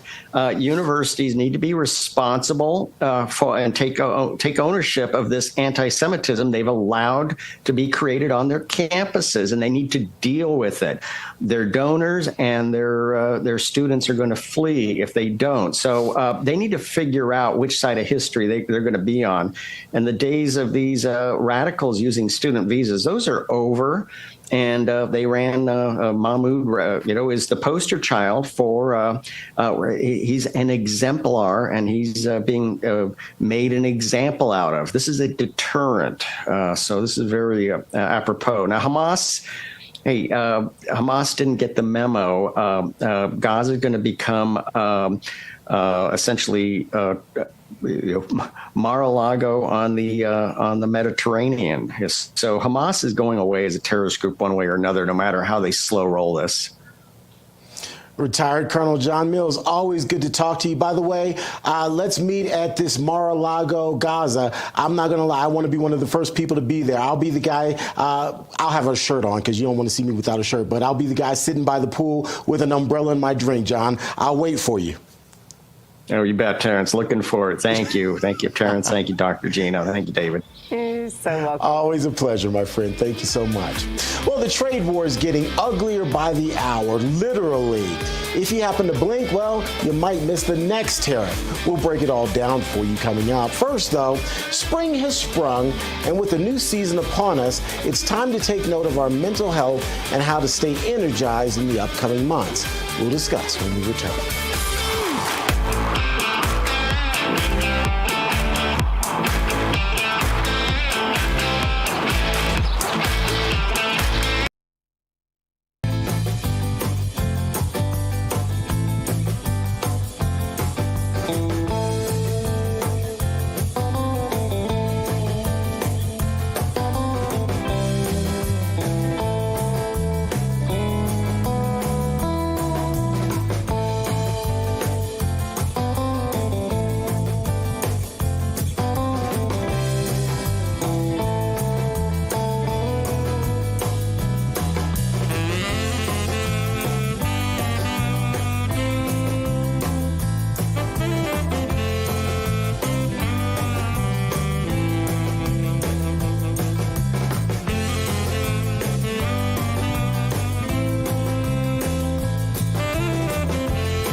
Cities, I think, is a little undervalued. It can be fun there.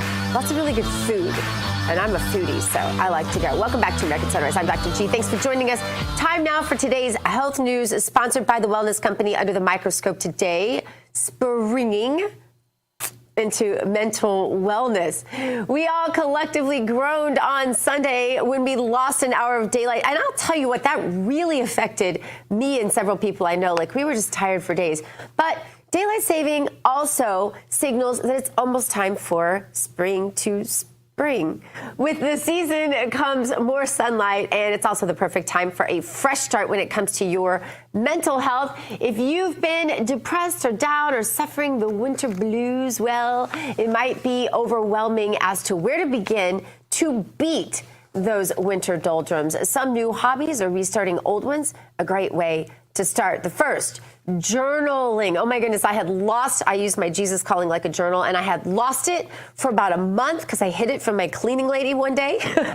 And I found it, though. It is such a powerful tool that will help you work through your feelings and reflect on your experiences. There is no need to write a whole novel, just some bullet points. That's what I do.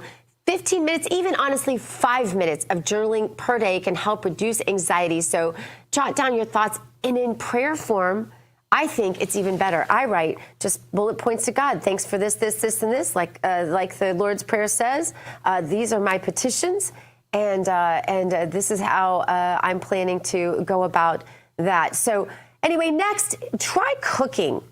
You guys know I love eating, so you know I'm going to work food into this conversation, right? But eating can be therapeutic, especially when it's done with family members. My daughter, Lily, and I love to cook. Researchers say cooking can help you relax and bring happiness into your life. Those in the know say as you cook each dish, you'll feel a little more confident than before you made that dish. And yes, baking is acceptable. Make sure you use all the new clean stuff that we're talking about every single day on this show, the no seed oils and the organic food and all the rest until Kennedy gets this all cleaned up for us, right?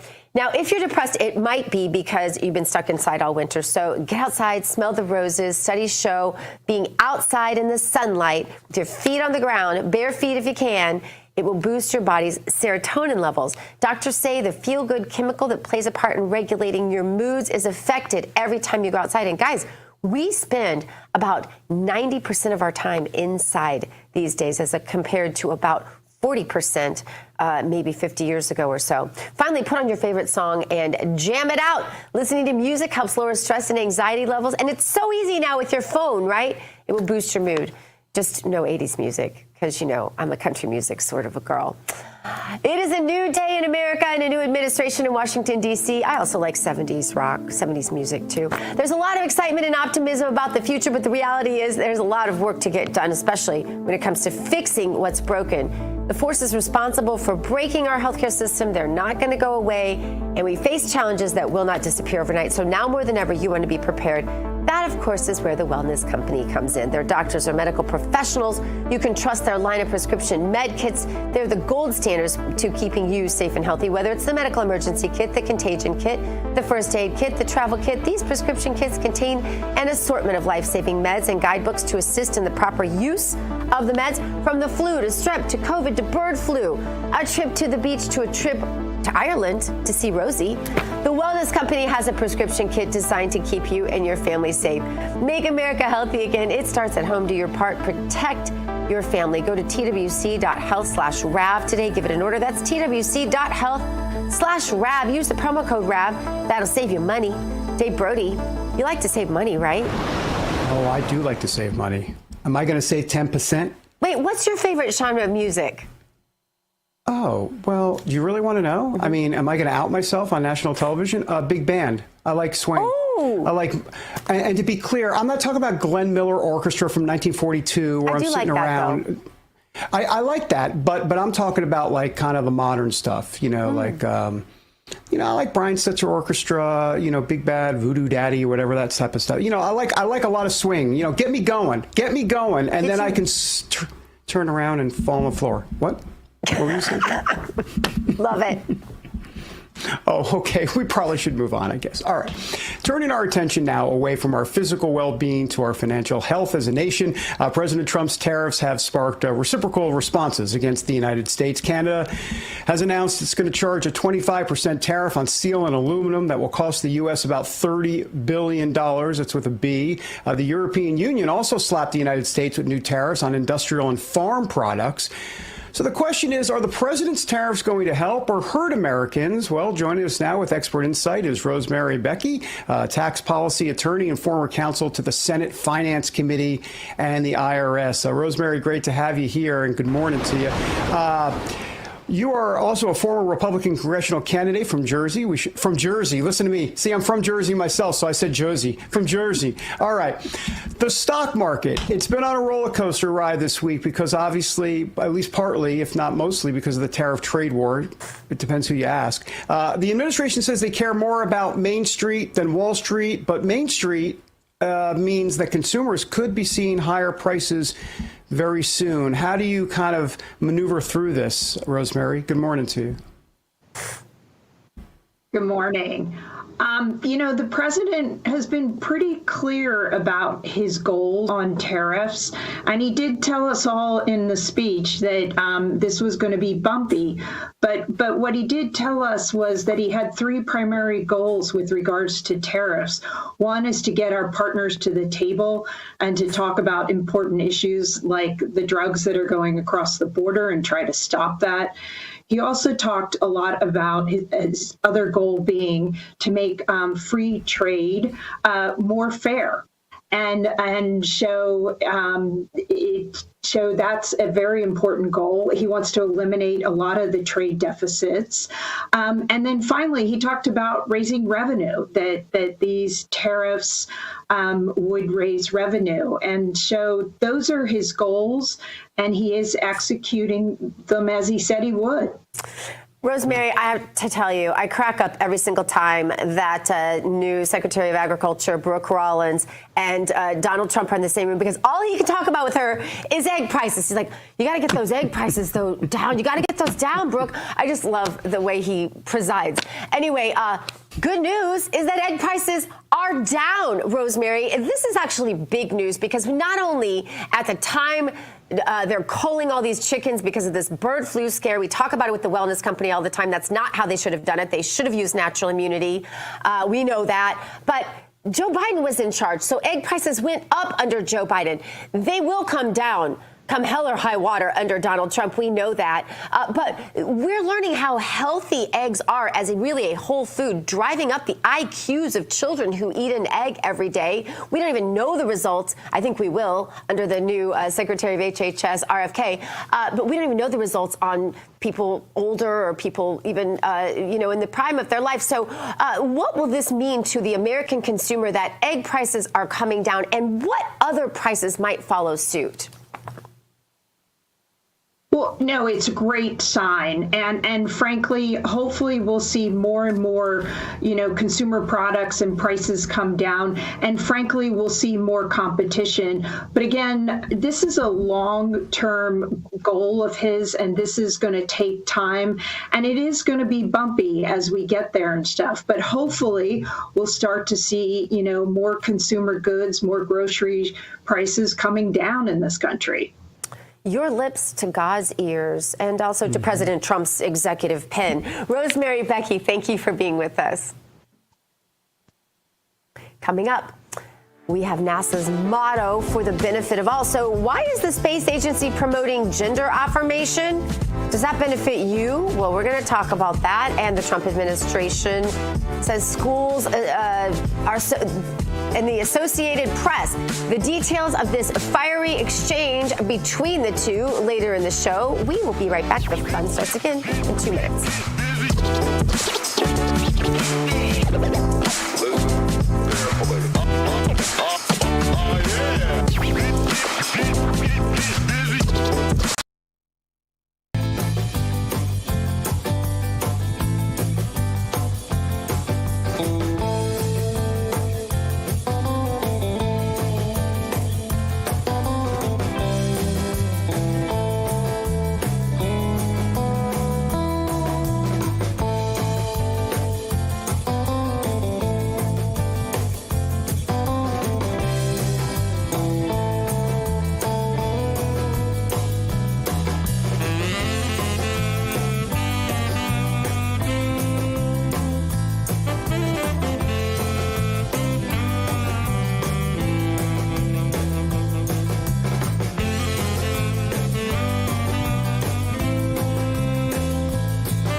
is time now to stay awake, not woke. Brought to us by the 1775 Coffee Company. Every morning, you've got a choice. Start your day with coffee that stands for American values, or keep giving your money to woke corporations that despise everything we believe in. 1775 Coffee is roasted right here in Florida, fresh, bold, and tested to be mold-free, so you're not drinking stale corporate sludge. And believe me when I say it, it is darn good coffee. They're making coffee great again because, let's face it, the corporate coffee giants sold out a long time ago. Their coffee is stale, bitter, and mass-produced in factories that couldn't care less about quality. 1775 is different. Small batch roasted, taste tested by people who actually love this country, and shipped directly to your door. Prefer K-Cups? They've got you covered, bold, smooth, and ready to brew. Do you want a brain boost? Grab their Vitality Mushroom Blend. It's packed with lion's mane and cordyceps for a clean, focused boost without the additives. And if you want the real deal, Dark Roast hits harder than a Trump rally in the Rust Belt. Go to 1775coffee.com/RAV and use code RAV for 10% off your order. Fuel up with freedom and start your morning right.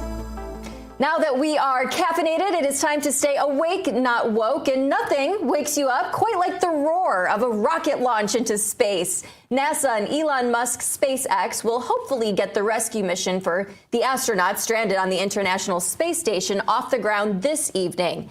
This comes after Wednesday's scheduled rocket launch was stopped due to a hydraulic issue with one of the ground systems. There are reportedly a couple of windows for blast-off over the next couple of days.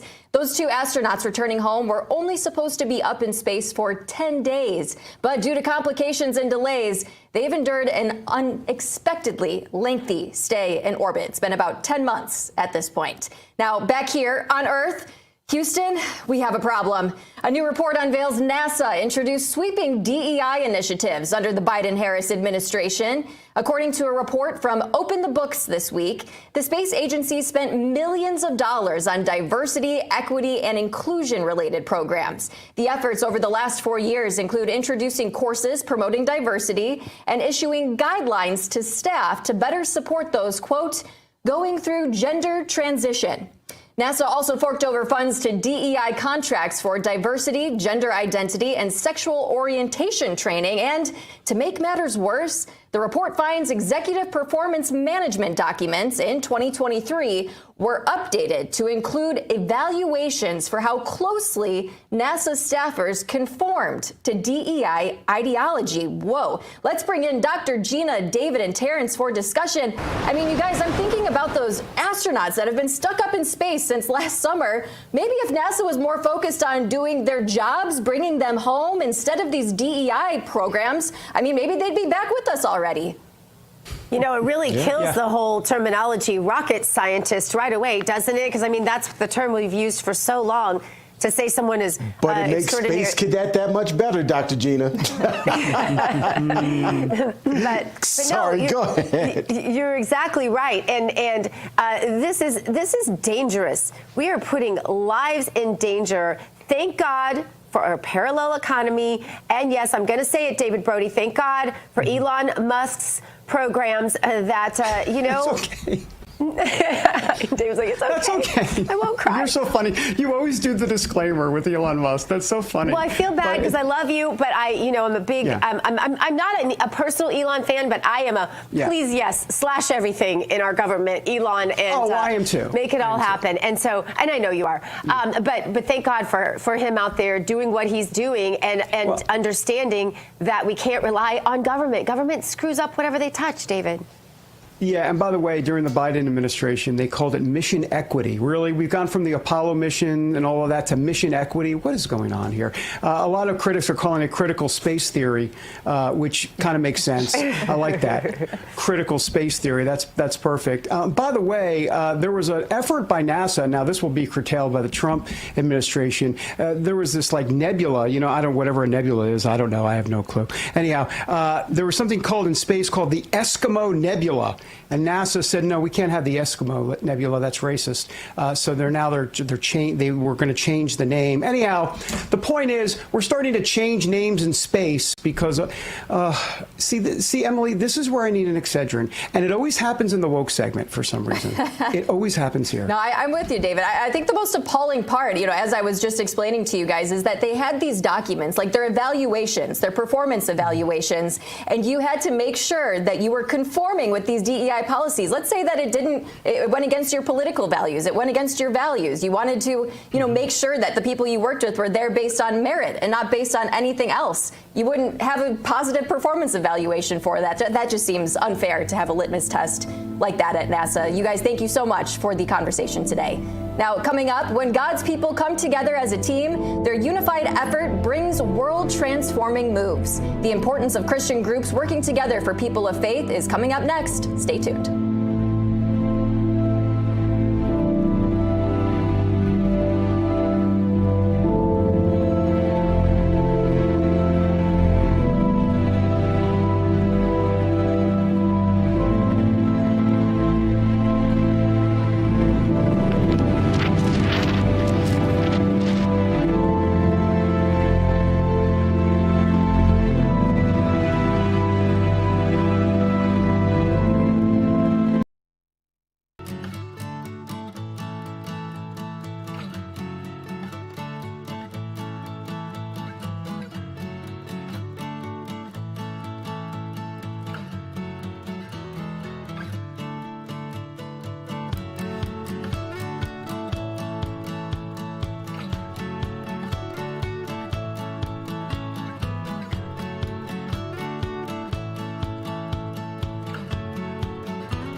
God bless the USA.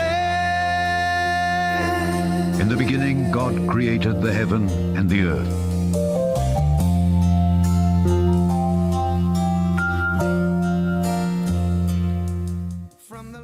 Welcome back to American Sunrise. I'm Dr. G. It is time now for our moment of faith. It is brought to us by the good people at Lee Greenwood and the God Bless the USA Bible. And in focus today, being united in faith. Coral Ridge Ministries in South Florida is merging with Creation Studies Institute to make the biblical and scientific case for creation. Dr. Robert Pacienza, Coral Ridge Ministries President and CEO, says he's thrilled that this merger is happening, and he joins us now. Tell us about it.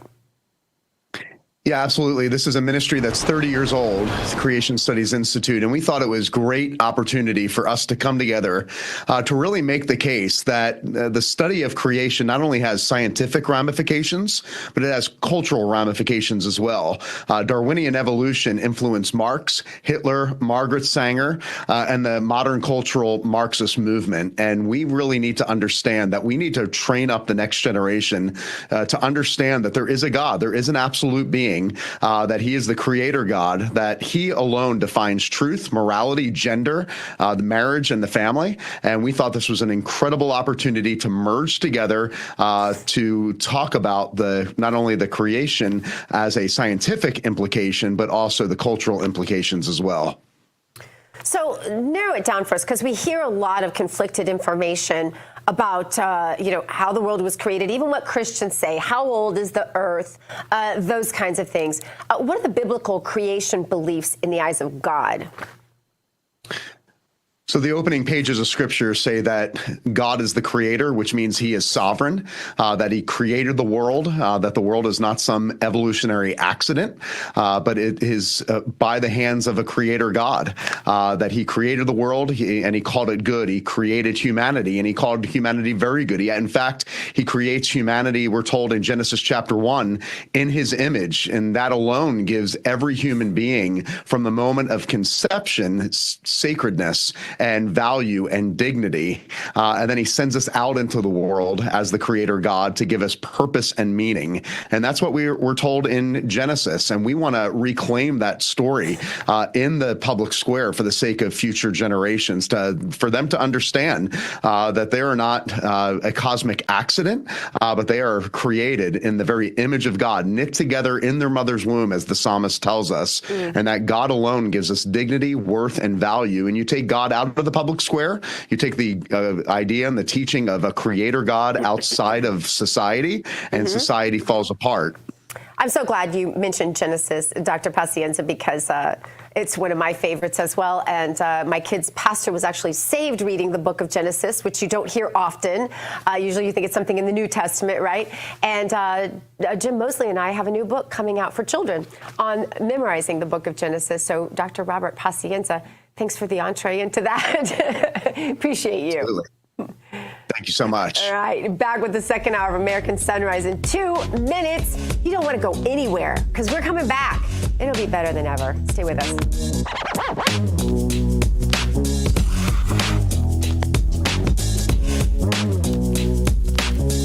Introducing the limited edition God Bless the USA Bible, inspired by Lee Greenwood's hit song and the most recognized patriotic anthem in America, God Bless the USA. The God Bless the USA large print leather-bound King James Bible also contains America's founding documents, the U.S. Constitution, the Bill of Rights, the Declaration of Independence, and the Pledge of Allegiance, along with a handwritten chorus to Lee Greenwood's song, God Bless the USA. With its large print and slim design, this Bible invites you to explore God's Word anywhere, anytime. The God Bless the USA Bible makes the perfect gift and cherished family heirloom keepsake to pass on to future generations. Designed for an easy reading experience in the trusted King James Version translation, this large print Bible is perfect to take to church, Bible study, work, and for traveling. Order yours today at GodBlessTheUSABible.com.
Coming up right now on this second hour of American Sunrise, we are one day away from a potential government shutdown. And while the U.S. Senate has to pass a continuing resolution to avert a shutdown, Democrats are already digging in for a nasty fight over the next 36 hours or so.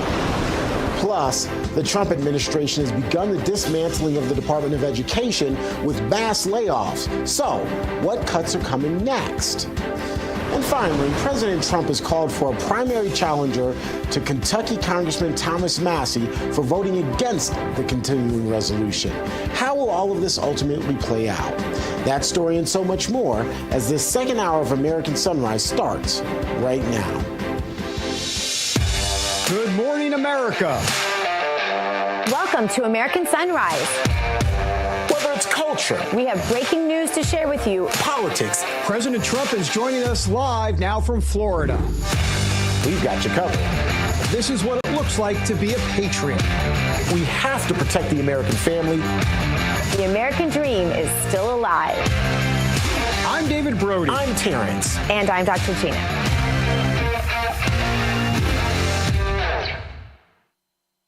Welcome back to the second hour of American Sunrise, everybody. I'm David Brody coming to you from D.C. Let's bring in Dr. G. She's in West Palm Beach. T. Bates in our Denver newsroom. Good morning to both of you. Dr. G, Chuck Schumer is saying Democrats are not going to support the Republican bill. So if Chuck Schumer is saying something, that means you have to think the exact opposite, because who the heck knows what he's talking about? Well, and I think that they're accountable to their constituents, not to Chuck Schumer. So we'll just see how that goes. Chuck Schumer just wants to keep losing for Democrats. Mm-hmm. And I guess if that's what they want to go along with, they'll keep losing, T, right? Yeah. Did you guys hear President Trump yesterday? He was talking about Chuck Schumer, and he said he's a Palestinian. He's not even a Jew guy anymore. He's not even a Jew anymore. He's a Palestinian. He called him Palestinian. And I just had to chuckle. I was like, no filter. Like he's going to say what exactly is on his mind. That just came to mind when you brought up Chuck Schumer. So that was pretty funny to me. Anyway, guys, let's get to this morning's headlines. At the moment, it looks like a government shutdown tomorrow is more likely than not, thanks to Senate Democrats. Senate Minority Leader Chuck Schumer already drawing a line in the sand, saying that most Democrats in the chamber will vote against the continuing resolution that was just passed by House Republicans. 7 Democrats would have to join all Senate Republicans in order to reach that 60-vote threshold to move the measure forward.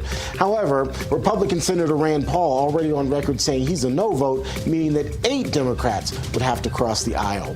Schumer is calling for a clean CR through April 11th that will allow Congress to negotiate a bipartisan spending bill that can pass. Senate Democrats are angry that the House crafted and passed the current spending plan unilaterally and without Democrat input. Canada is out with nearly $30 billion in retaliatory tariffs on U.S. goods in response to the 25% Trump tariff on Canadian steel and aluminum.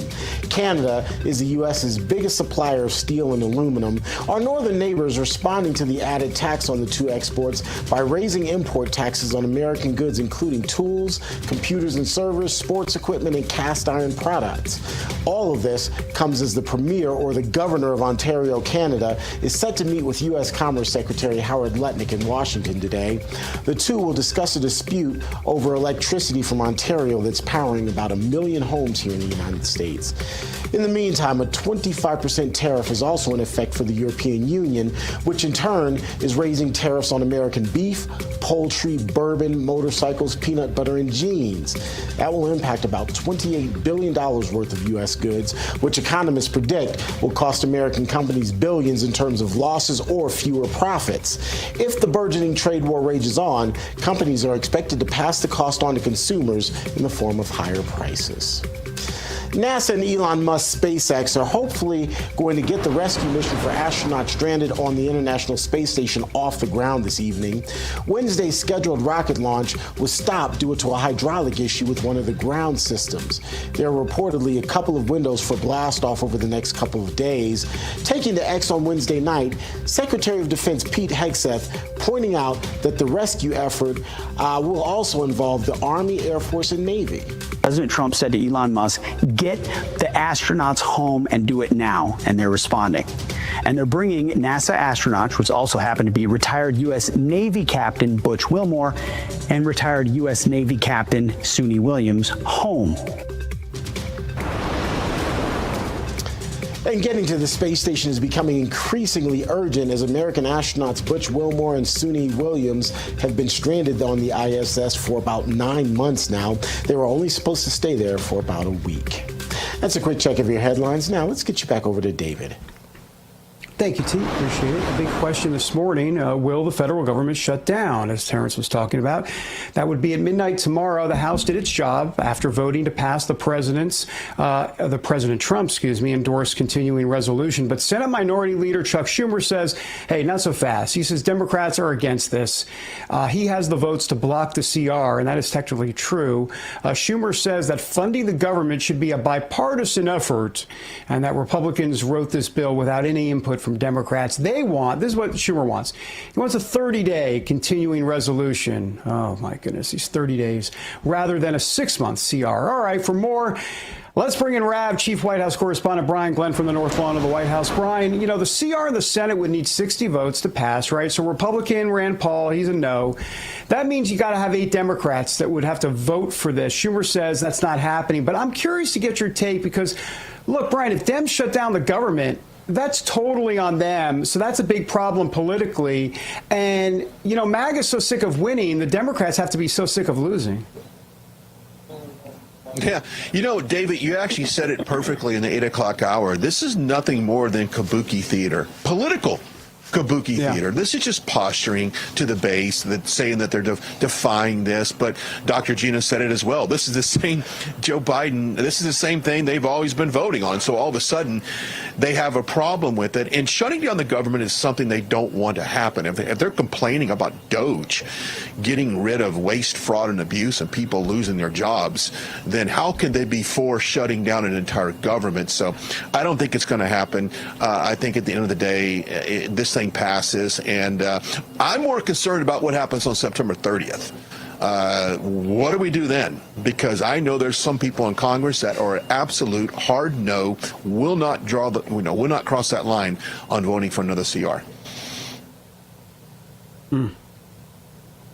Well, Brian, the Department of Education announced that it is laying off nearly half of its workers, and the offices were actually closed yesterday due to security concerns. Here's what Education Secretary Linda McMahon had to say about all of these decisions. Take a look. This is a new world for you, this education department. How shocked were you, if at all, about how swampy it really is? Well, this is my 5th day on the job. And so, I did serve in the first administration of SBA.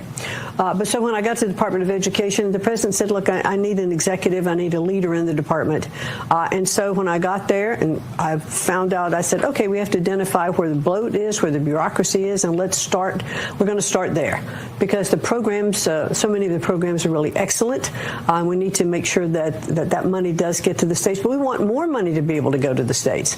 And that's what the president said all along. If we get rid of the bureaucracy, the states will get more. It'll go directly into the states. Block grants to states. Perhaps block grants without so many strings and red tape attached to it. So, Brian, what more can you tell us about when more cuts could be coming? Yeah, I know Linda McMahon. I've had a relationship with her for a long time, even when she was a small business administration. I know she is a sharp businesswoman, and there's no doubt that she looked at that department and saw how swampy it was and made sure they got rid of the individuals or even certain agendas that were being pushed and promoted there, and making sure the money is allocated down to the states and the special programs for maybe students with disabilities. That's not going to go away. They're going to enhance the resources there. Now, as far as additional cuts to the Department of Education, as of right now, I don't know anything other than what we know now. They have told the ones that have been let go essentially to work from home until I think March 21st, and then at that point that will continue to, I guess, go into the private sector and look for additional services, different jobs, I should say. But this is, once again, this is one of those campaign promises, Dr. Gina, that President Trump support it. The American people support it. And at the end of the day, this does make your education stronger. Sending it back down to the states and making sure that our students are learning to the best of their ability, and they have the best resources that they have. So this is growing pains is what this is, but I think at the end of the day, this is what the American people wanted. Brian, to somewhat echo one of the ideas you just raised, promises made, promises kept. President Trump now calling for a primary challenger to Kentucky Congressman Thomas Massie. Trump slamming Massie for opposing the continuing resolution ahead of the potential government shutdown tomorrow. He also added that he wants to see someone challenge Massie in the midterms. So what are you hearing about this? President Trump, of course, has promised that if you don't get on board, he's going to help push primary challenges. Yeah, let's see what happens come in September. This is not the first time they have tangled up a little bit. I think we talked about this yesterday. If Taylor Swift was to write a song, maybe this would be the second track on the next album.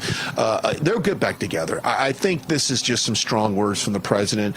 He is supported in his district. I will say that. He's got a strong base of support in Kentucky. Don't really know what will come out of this. Maybe that was just some emotional back and forth on that. But more importantly, let's see where he votes in September 30th as we get a little bit closer. Now, if he was absolutely defiant of whatever budget that President Trump is pushing out there and wants Congress to get him on board, then I think he'll double down. And I think those threats of primarying will become a reality. But right now, I think it's just tough talk. And like I said, Thomas Massie is supported in Kentucky. I know him. I know he wants the best for this country, but they certainly disagree on the budget. Brian, less than 30 seconds. What's going on at the White House today? I understand the Secretary General is in the, quote, House. Brian, I want to add one quick question, too. In your 30 seconds, I want to ask you this. Go ahead. That term, because this is a big conversation in the chat right now. RavMod1 brought it up, and I think it's significant. Donald Trump said that there's a 50-50 divide between people that want daylight saving and people that don't. What are you hearing about that on Capitol Hill? If you'd add that to your 30 seconds that you don't have. Yeah, real quickly. I want to change this thing. I was on the fence before. Now it's taken me 4 days to recover from that change on Saturday night. I am definitely for it. I'll look into see what we can get some more chatter on that. To your question, we do see some movement behind us. Not quite sure if that is the individual we spoke of earlier, or it could be the TISO moving out of here as well from his residence. But a lot of action here on Capitol Hill. We'll have it all, or at the White House.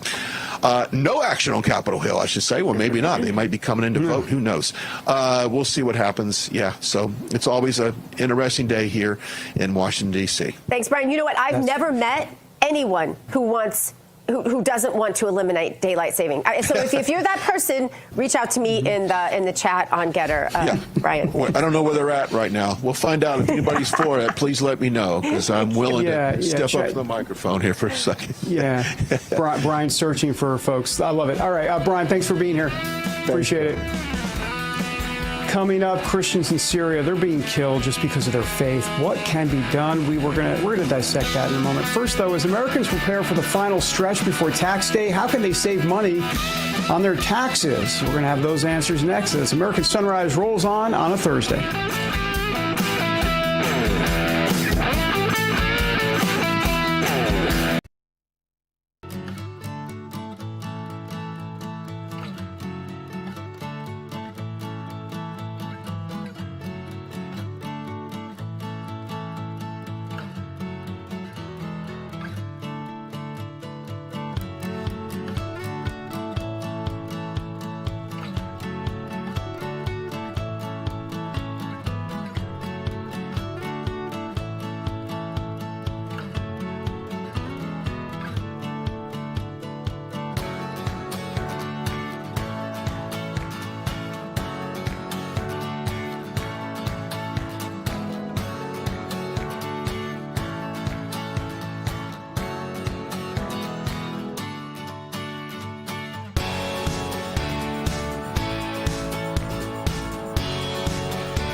everybody, to American Sunrise. I'm David Brody. Great to have you with us this morning. Time now to drain the swamp. They always give this segment to me because I'm in the swamp.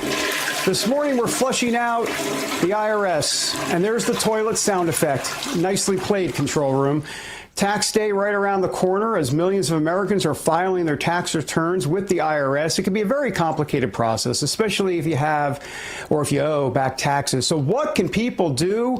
Well, I have an idea. Let's bring in the spokesperson, I'll get it out, for Tax Network USA, Cameron Kinsey. Cameron, good to have you on the show. I'll tell you what, tell us a little bit about Tax Network USA, because you've got a lot of services there at Tax Network USA to offer. So good morning and let it rip.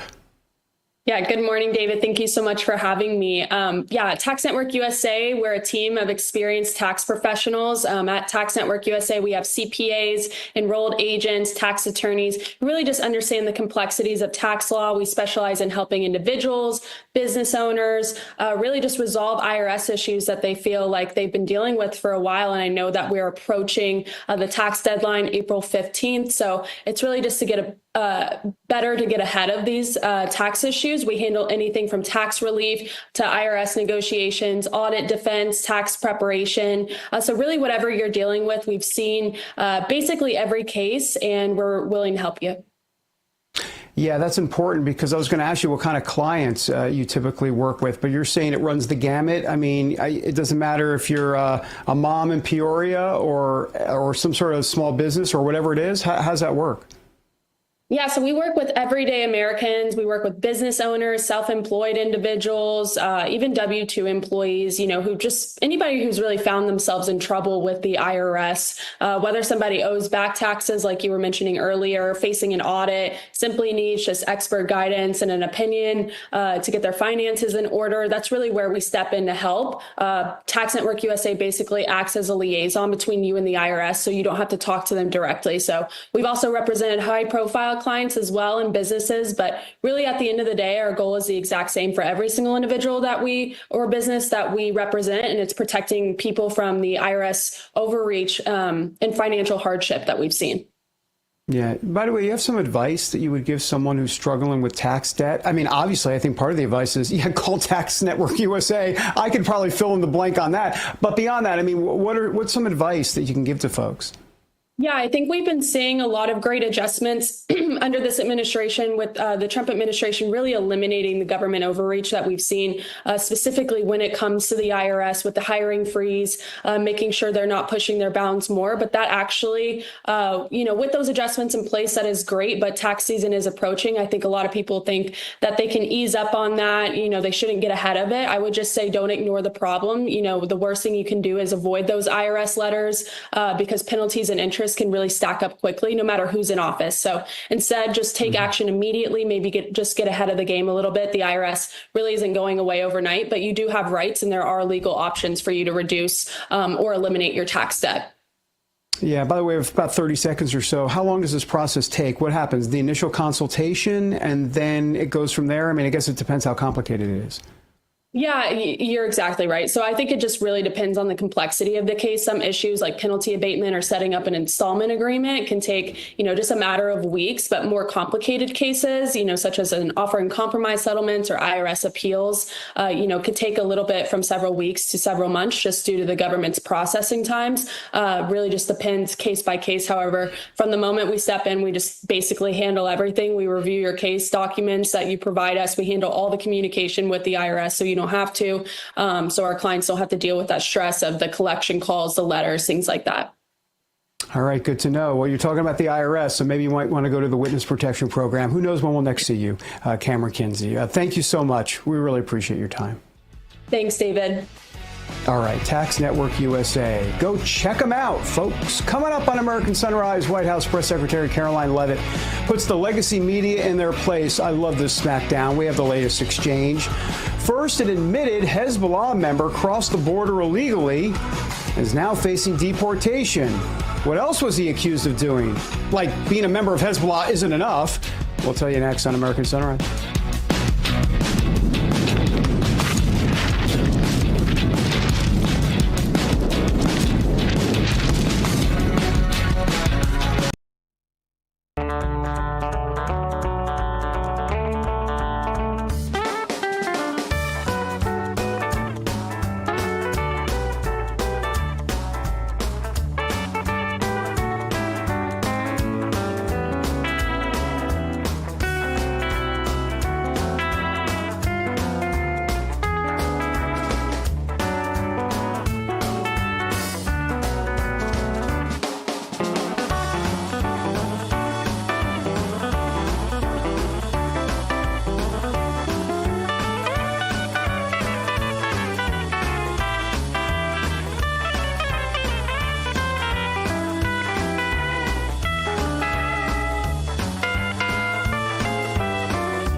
Wyoming, good morning to you.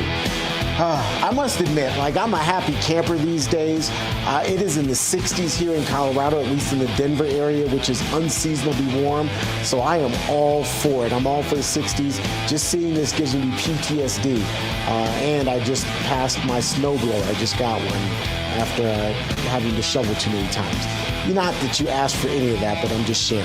Anyway, we're getting ready for the opening bell at the New York Stock Exchange. It's going to ring here in just a few minutes. It's been a tough week on the markets.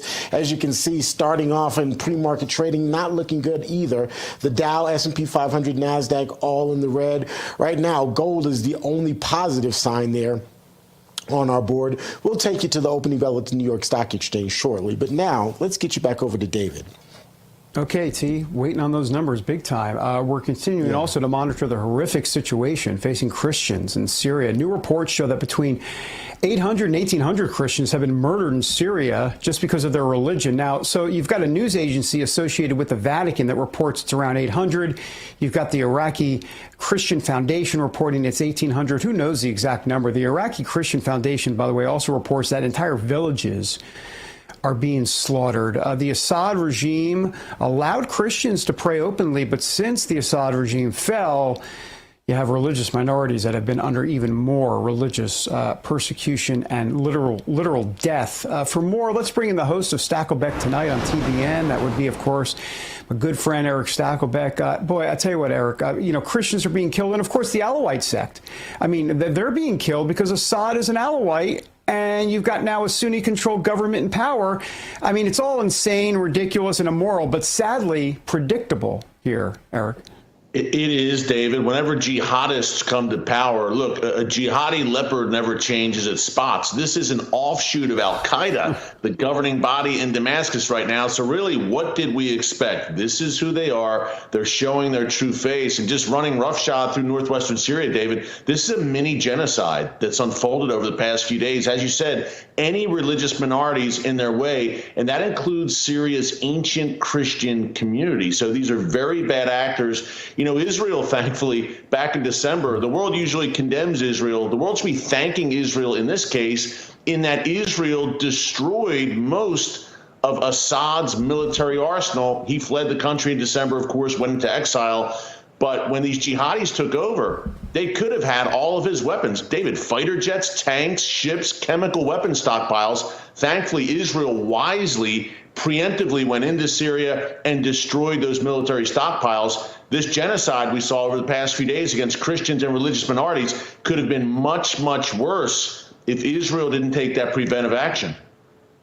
What a mess. I mean, Assad was just horrible, bad enough, immoral for sure. And now you've got this situation going on, which is like, you can even say even worse. But what's even worse? I mean, they're both bad enough. All right. Got to move on. Let me talk about this illegal alien from Lebanon who admitted to being a Hezbollah member. That's not a good thing when you're admitting to be a Hezbollah member. Anyhow, he's now set to be deported. So he's 22 years old. He's taken into custody over the weekend in Texas. He reportedly told investigators that he was planning on going to New York to make a bomb. So, Eric, it reminds me about how many of these would-be terrorists were allowed in under Biden's watch, and of course the word salad borders are as well. At least there's something being done here. Yeah, thank God. I mean, and number one, David, this shows you the imminence of the threat. My gosh, over the past 4 years, some say 11 million. President Trump said in his speech last week, 20 million people entered this country illegally from that southern border. And how many people like this Hezbollah member that you just mentioned, crossed? We don't know. And I hope we don't find out in the worst possible way. Hopefully they're all deported. Hopefully they're found. Tom Homan, Kristi Noem doing a great job, of course. But thank God that the border is now secure. Look, I think border crossings, illegal crossings, have dropped by some 97% since President Trump took office a little over 7 weeks ago. But again, the danger is very real. A lot of times, David, I think, and I've been to Eagle Pass, I've been to the border a few times covering this, I think people believe, well, it's only people from Latin America who are crossing in. No, talking to Border Patrol agents, there are people from Yemen, Iraq, Iran, Pakistan, Lebanon, China, adversaries of the United States flooding into our country, including radical Islamists. So the sooner we can find them, the better.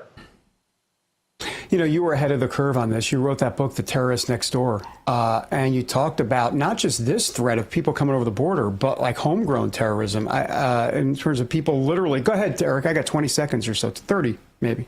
Yeah, very true. I mean, number one, people entering, but also just homegrown, David, as you said, being radicalized online, for instance. Look, ISIS made such headway there. And look at Western Europe. If we don't get a handle on this, Western Europe and the chaos they're facing with homegrown radical Islamists, that could come here. But stopping the flow of illegal immigration, which Europe hasn't done and which we are doing, is a positive in our column.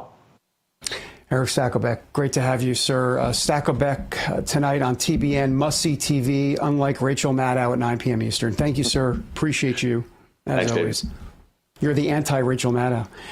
Let's head back to Terrence in Denver for the opening bell at the New York Stock Exchange drama, sponsored by AMAC. The Association of Mature American Citizens is the conservative voice for Americans 50 and older. AMAC is fighting for the values that you hold dear. Join today. Together, we can write the course of America. Well, the opening bell at the New York Stock Exchange is going to ring here in about a minute or so. The applause is underway, and then we'll find out exactly how things are looking. It's not been a very strong week at the New York Stock Exchange or just on the markets in general. Right now, the Dow is down, the S&P 500 is down, and the NASDAQ is down. Now, mind you, all of that is pre-market trading. The markets are now officially open, that the bell is ringing, and just like that, still not much of a change immediately. As you can see here, everything is down other than gold right now. Lots of red there on the board, but we'll continue to monitor it for you throughout the day. Well, you don't go out and buy a life jacket when the boat is already sinking, and you don't go buy gold when the economy has already collapsed. Clearly, others are heeding this advice as gold hit all-time highs for the first part of this year. It's not too late for you to start investing in gold either, though. The company that so many Americans trust to help diversify into physical gold is the Birch Gold Group, and so many people have already bought from them. Birch Gold specializes in helping you convert an existing IRA or 401k into a tax-sheltered IRA in physical gold, and you don't have to pay any money out of pocket. Listen to one of the 5-star reviews the company is getting. It's very short and sweet, says simply, knowledgeable, helpful, non-pressure. And that's what you get with the Birch Gold Group, and that's why so many people are endorsing them. Get your free information kit on gold by texting the word America to the number 989898. There's no obligation here, just useful information. With an A+ rating from the Better Business Bureau and countless 5-star reviews, text the word America to the number 989898 and let the experts at the Birch Gold Group help you secure your future with gold. Well, that's, we're going to take a quick break, when we come back here on American Sunrise. Border czar Tom Homan has a new warning for New York and other liberal states that defy immigration laws. We'll tell you what it is. First, though, actress Rosie O'Donnell followed through on her promise to leave the country after President Trump won the election. So, where did she go, you ask? Well, you have to stick around until after the break to find out.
Welcome you back to American Sunrise. I'm Dr. G. Thanks for joining us this morning. We invite you to hop on in our conversation on Getter and Rumble, and it is time now to take the political pulse of America. The beat today, White House Press Secretary Caroline Leavitt has been putting the legacy media in their place during press briefings. Here's one exchange she had with a reporter from the AP. Take a look. Later this year. I'm sorry, have you ever paid a tariff? Because I have. They don't get charged on foreign companies. They get charged on the importers. And ultimately, when we have fair and balanced trade, which the American people have not seen in decades, as I said at the beginning, revenues will stay here, wages will go up, and our country will be made wealthy again. And I think it's insulting that you are trying to test my knowledge of economics and the decisions that this president has made. I'm now regret giving a question to the Associated Press. Mary. For more, let's bring in the host of America's Voice Live, Steve Gruber. Steve, how do you think that, I saw Caroline when I was in the White House with David just a couple weeks back, and I told her, she's blowing my mind. I mean, this young girl is doing a phenomenal job, but what will it mean long term for the state of the press in America? Because one good press secretary doesn't change everything. It doesn't change anything, but I just want to ask you, have you ever paid taxes? I've paid taxes, you know. So condescending. I've paid taxes. I know what it's like to pay taxes, young lady. I don't think you do. I mean, what was this guy doing? This whole breathy, have you ever paid tariffs? I mean what? It's embarrassing. Complete with the elbow patches on his suit. I just had to add that. The elbow. Do you wear elbow patches on your suit, Steve Gruber? And well, the other thing that I saw yesterday was Peter Navarro giving a complete yank of the chain to the guy from Sky News. What are you doing? Bring down the rhetoric. You want me to sit here and have a conversation? I'll answer questions, but don't paraphrase. Don't be a jerk. All right. I mean, that's not so much to ask from the press. It's not 2017 anymore. They're not going to sit there and take it. Caroline Leavitt is a rock star. Let's just cut right to it. She is a rock star. Gina, you are exactly right. She's killing it. I thought that I would never see anybody that was on par with Sarah Huckabee Sanders. I'm not sure she's quite there yet, because Sarah Huckabee Sanders was like the Jedi master when it came to slaying the liberal press. All right. She was just fabulous at it. But Caroline Leavitt is 27 years old, the youngest person to ever hold that job. She knew she was going into a hostile snake pit, and it's been exactly that, although maybe not quite as hostile. She does have people like Brian Glennon there that ask her nice questions on occasion, accurate, honest questions on occasion. But I can't agree with you more on this one, G. She has done a great job. She has been well-versed, well-rehearsed, well-practiced, and well-delivered. She looks great. She's got a smile on her face. She's delivering the facts, and she's taking no guff. I mean, she is the epitome of the new Trump administration. She is the epitome of Trump 2.0. People that are on his team, that are unapologetic for America first, that are stepping up and saying, here we are, here's what we're doing, and we're not going to apologize to it. Don't challenge me on things like this, and I'm sorry that I called on you. And we've seen Donald Trump do this a number of times. Who are you with? The Washington Post? Oh, that figures. Oh, you're with Sky News? Yeah, I get. Anyhow, dismissing people as they should. Yeah. And just can I just quickly say something before we get to I just want to say one thing about Caroline Leavitt. This reminds me like it could end up like a Sarah Huckabee Sanders situation, because she's from New Hampshire. I could see her being the governor of New Hampshire because she has tried to run for. Well, she ran for office there, David, as you know. Well, right. Yeah. No. Well, that's what I'm saying. She ran. She actually won the primary and lost to the Democrat in a very close election. So I could see actually this going her way potentially, running for governor, because I can see Trump giving the endorsement, just like Sarah Huckabee Sanders. Terrence, go ahead. Sure. Absolutely. No, so Steve, you brought up our colleague Brian Glenn and the questions he's been asking. He's gone viral for this one about Rosie O'Donnell. Here it is. I'm sure you've heard it ad nauseum, but in case our viewers haven't, I have. We're going to play it for you, and then we'll talk on the other side. Ireland is known for very happy, fun-loving people. Great attitude, many in this room right now that I've met. Why in the world would you let Rosie O'Donnell move to Ireland? I think she's going to lower your happiness level. It's true. Thank you. I like that question.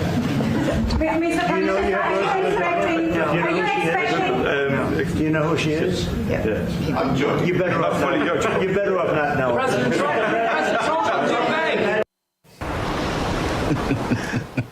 Again, we're chuckling because Brian Glenn is a rock star. He's asking questions that I think regular, everyday Americans probably have in the back of their mind, and he's the only person that's got the guts to actually ask it.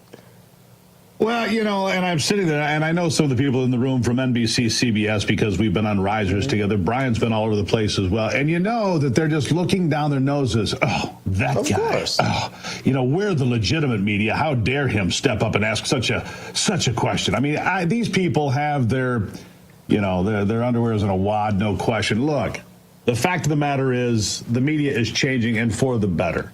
We learned, and I had Mark Mitchell on earlier today here on Real America's Voice to start the day, and you talk about legacy media. They're back to their old tricks. They're back to putting out polls that are garbage, saying that Donald Trump's underwater by 7 points, he's unpopular, there's buyer's remorse. Let me tell you something. There's no buyer's remorse in America. I talk to people every single day. People are getting exactly what they expected from this president. They know there's going to be some hiccups and some speed bumps along the way. They're getting exactly what they want. Oh, and before I forget about Rosie O'Donnell there, that little exchange, what the hell happened to her? I mean, she's only like 60 years old. She looks like, did anybody get the license plate of that truck? The one that drove over her before she was on that, video there. I mean, I'm sorry. She looks rough. Lifestyle choices. I mean, I went back. I saw pictures of her from 10 years ago. She looks like she's had a hard life for the last 10 years. I don't know what's going on with Rosie. Maybe she should seek counseling, more medication, less medication. I don't know. You tell me. It's not pretty. And you know, and I don't mean to take shots at it. It's terrible. Just terrible. And I applaud Brian Glenn for the question. I know 90-year-olds who look better than her. I don't know what the heck she's doing wrong, but sometimes the inside manifests outside. Yeah. Yeah, I'm not wrong. I'm not wrong with her. I mean, go back and look at her from 10 years ago. She looks like a different human being. I mean, it's just awful. Anyhow, I don't know what's going on. Yeah, for sure. All right. She needs a wellness check. She can save 10% by going to the wellness check. All right, Steve. I had to get that in. I'm not messing with you, Steve. All right, border czar Tom Homan. We've heard of him. He issues this new warning for the state of New York. He's right out of Central Casting. I love Tom Homan. He says if the state does not cooperate with the government and deportation operations, well, then you know what? ICE is going to flood the state with agents. In other words, if it won't take one agent who can't arrest a bad guy, then he's going to have to send a team of agents. So what do you think of this, Steve? How do you see sanctuary states and cities responding to this? And Kathy Hochul and her... well, I just like the way Tom Homan was walking through that hostile crowd here. Was that yesterday? He's just waving to them, how y'all doing? And they're all just screaming at him, including some guy who's running for mayor of New York, who's apparently in second place. I don't know who he is, but apparently, they're just screaming at him. They're trying to figure out, how they can, get him off his game and knock him sideways. Well, that doesn't work now, does it? And by the way, while we're up north, this is worthy of mentioning, I think, because the Trump policies are working. And you look at it across the board, whether it's Tom Homan or Caroline Leavitt or whoever you want to mention here today. And here's what's driving the Democrats nuts who want a government shutdown tomorrow. The same Democrats who said, it's going to hold paychecks hostage. It's going to damage old people. It's going to do all these. Oh, we're all for the government shutdown, right? So you've got all this playing out in New York, obviously a big place for it. But I want to focus on New Hampshire just for one more. I want to get this in because Jeanne Shaheen yesterday, she stepped down.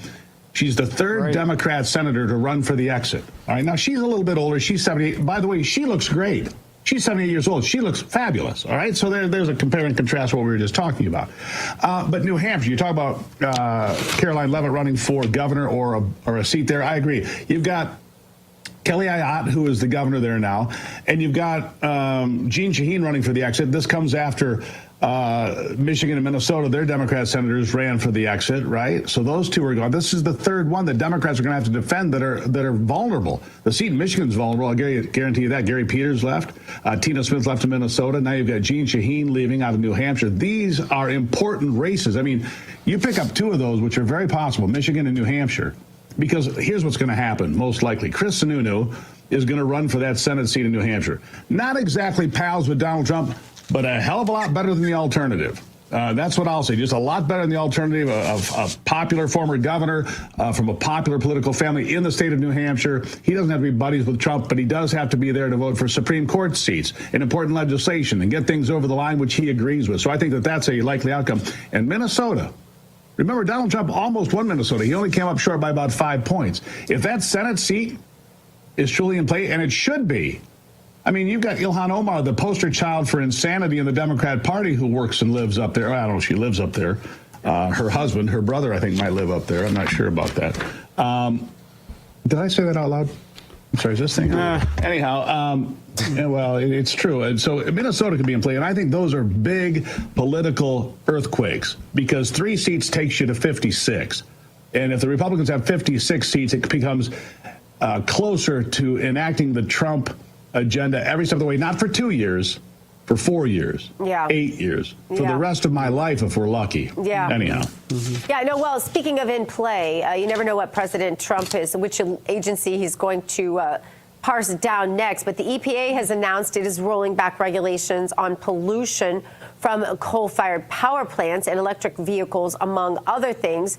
Zeldin says they're driving a dagger through the heart of the climate change religion. Zeldin also says this will eliminate trillions of dollars in regulatory costs and hidden taxes that affect Americans' pocketbooks. Steve, are you excited about these changes? And how do you think this all looks when Trump is said and done? Well, you know, I'm excited that Dougie Ford got shut down, speaking of electricity and coal-fired power plants. Let me tell you something about the EPA. They're cutting, 15 to 25% of their staff? That's important. Doug Ford, of course, the premier of Ontario, who tried to threaten America with taking away electricity that we don't even buy anyway. And Donald Trump said, that's great. How about a 50% tariff on steel? And he says, I fooled. That's what I like about this president. He is not afraid to step up. You want to play that game? I'll play. And I'm going to win, pal, because what do I have? All the cards. When it comes to the EPA, you do need to roll these things back. Look, it's been about 10 years ago. I was in Kentucky, and I was standing down along a river bottom. We were doing some filming for an unrelated project. And up on the hill was this big power plant. I said, what's that? Oh, it's a power plant. Oh, why is it not running? Oh, we shut it down. I said, oh, is that old? No, it still had about 25 or 30 years of life in it. But they shut it down because of these Green New Deal regulations. Years and years, a generation ahead of schedule. That doesn't help people. That doesn't help ordinary people. And if you want to look at the impact, Ontario, where Doug Ford is from, they got rid of every coal-fired power plant. About the last one closed about 3 or 4 years ago. Electric rates in Ontario have gone up 300 to 500%. If you suddenly went from $100 electric bill to $500 and you're on a fixed income, how does that work? The answer is it doesn't. Donald Trump understands that. This administration understands that. Lee Zeldin gets that. It's about the American family, the American dream. Energy is the cornerstone of this whole thing. It's important we get our act together and stop, playing to the far fringe left and start playing for the middle class and working Americans and people that really bust their tails to make America America every day. Maybe we change the EPA to the, conservation company or something like that. Anyway, Steve Gruber. I like this. Thanks for your time. Thanks, Steve. Guys, thank you. Coming up, Democrat Senator Alyssa Slotkin has had some new outlandish claims about President Trump and the direction of the country. She's trying very hard to get her 15 minutes of fame and make it turn into some sort of popularity. And we have her remarks next on American Sunrise.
Let's spill some tea. All right, let's spill some tea, sponsored by Artillery Tea Company. Make sure to go to artilleryteaco.com and use the promo code America's Tea for 25% off your first order. Artillery Tea is all natural, whole leaf. The tea bags are chemical free, and each tea bag can be used twice. Artillery Tea Company is family and veteran owned and operated, and a portion of your purchase goes to help veteran and first responder charities. That's artilleryteaco.com, and make sure to use the promo code America's Tea for 25% off your first order. Now it is time to spill some tea, and in the cup today is Democrat Senator Elissa Slotkin, who says she believes America voted for Trump because we are young as a country. In fact, we are in our teenage years, our angry teenage years, according to Slotkin, and our brains aren't fully formed yet. I'm not kidding. Joining the ladies of The View, Slotkin says she doesn't believe there is a single American who thinks this is normal to have President Trump back in office. Her comments about a political pendulum swing in the U.S. are angering Republicans, with many taking to social media to criticize her stance. Take a look for yourself. I think there's a feeling in the country. I mean, I often say this, we're about to turn 250 years old, right? We're still pretty young for a country. These are our like our angry teenage years, right? We are going through this push and pull where we're happy, we're sad, we want this, we want that. And what do you do when you have a teenager who's threatening themselves and others? You just try to get them through this period alive so that their brain can fully form and you can come back to kind of what a country. Talking about Trump? No, I'm talking about our country. We're pendulum swinging. And so for me, I think I don't think there's a single American who feels like this is normal. Later in the segment, Slotkin went on to say the Democrat Party needs to admit they have a problem and are struggling to counter the success of the Trump administration. Let's bring in Dr. Gina and David for more. Slotkin is being praised as a voice of reason during a tumultuous time for the Democrats. That was a headline in the Daily Beast just yesterday, calling her a voice of reason. Are they in worse shape than we thought if this is their voice of reason, you guys? Can you say desperation? Seriously, because I really think that's what we're looking at here, Emily. They have no leadership in the Democrat Party, and we've been seeing that manifest, and they're so desperate that they're literally turning to this person who, by the way, I think might be projecting. It's a classic psychological thing that people do. I don't think it is the MAGA movement or the country that is in its rebellious, stupid teenage years, which is basically what she insinuated. I think it might be her. Just saying, David, I don't know. It's just ridiculous. I mean, what she's now like this. What was the word that she is exactly, Emily? Something for the Democrat Party, a spokesman. What was it like? So she said that they have to admit that they have a problem right now, which is hilarious. That she thinks America has a problem with Trump when it's really the Democrat Party and their awful progressive policies that just simply aren't resonating right now. This is just ridiculous. I mean, this is the same deplorables stuff that we've heard before, right? You know, the angry teenagers, the deplorables. This is what they do. They go around with TDS and they insult, and they never solve problems, and they never have a strategy to figure out how to get back as a party. And this idea that these are the angry teenagers, in essence, who are a threat to others, no. They're a threat to the establishment. They're a threat to the elites. They're a threat to what's actually happening in this country, not a threat to others. They're a threat to the Democrats' power. That's what they're a threat to. And Elissa Slotkin needs to understand that, but she won't. And but the media will make her, Terrence, come across as this, moderate from Michigan. She's anything but. Yeah, and I will say this. She's right about a couple of things. First and foremost, that the Democrat Party has no leadership right now and is feckless. That was the implication, and she's right about that. And the other part that she's right about is that the pendulum is swinging, but it's swinging back towards the right. It's swinging towards common sense, conservative values, and I suspect that it will stay there for much longer before it goes back to the center. Yeah, I think that's well said, Terrence. I mean, if she thinks that this is angry teenage years, she must agree that gender-affirming surgeries for young children shouldn't be a thing, right? You guys, maybe they'll have to reevaluate a lot of their policies here. There is still a lot more to come on American Sunrise. One double lung transplant recipient is now giving back to others who are sick. We have the heartwarming details coming up next. Stay with us.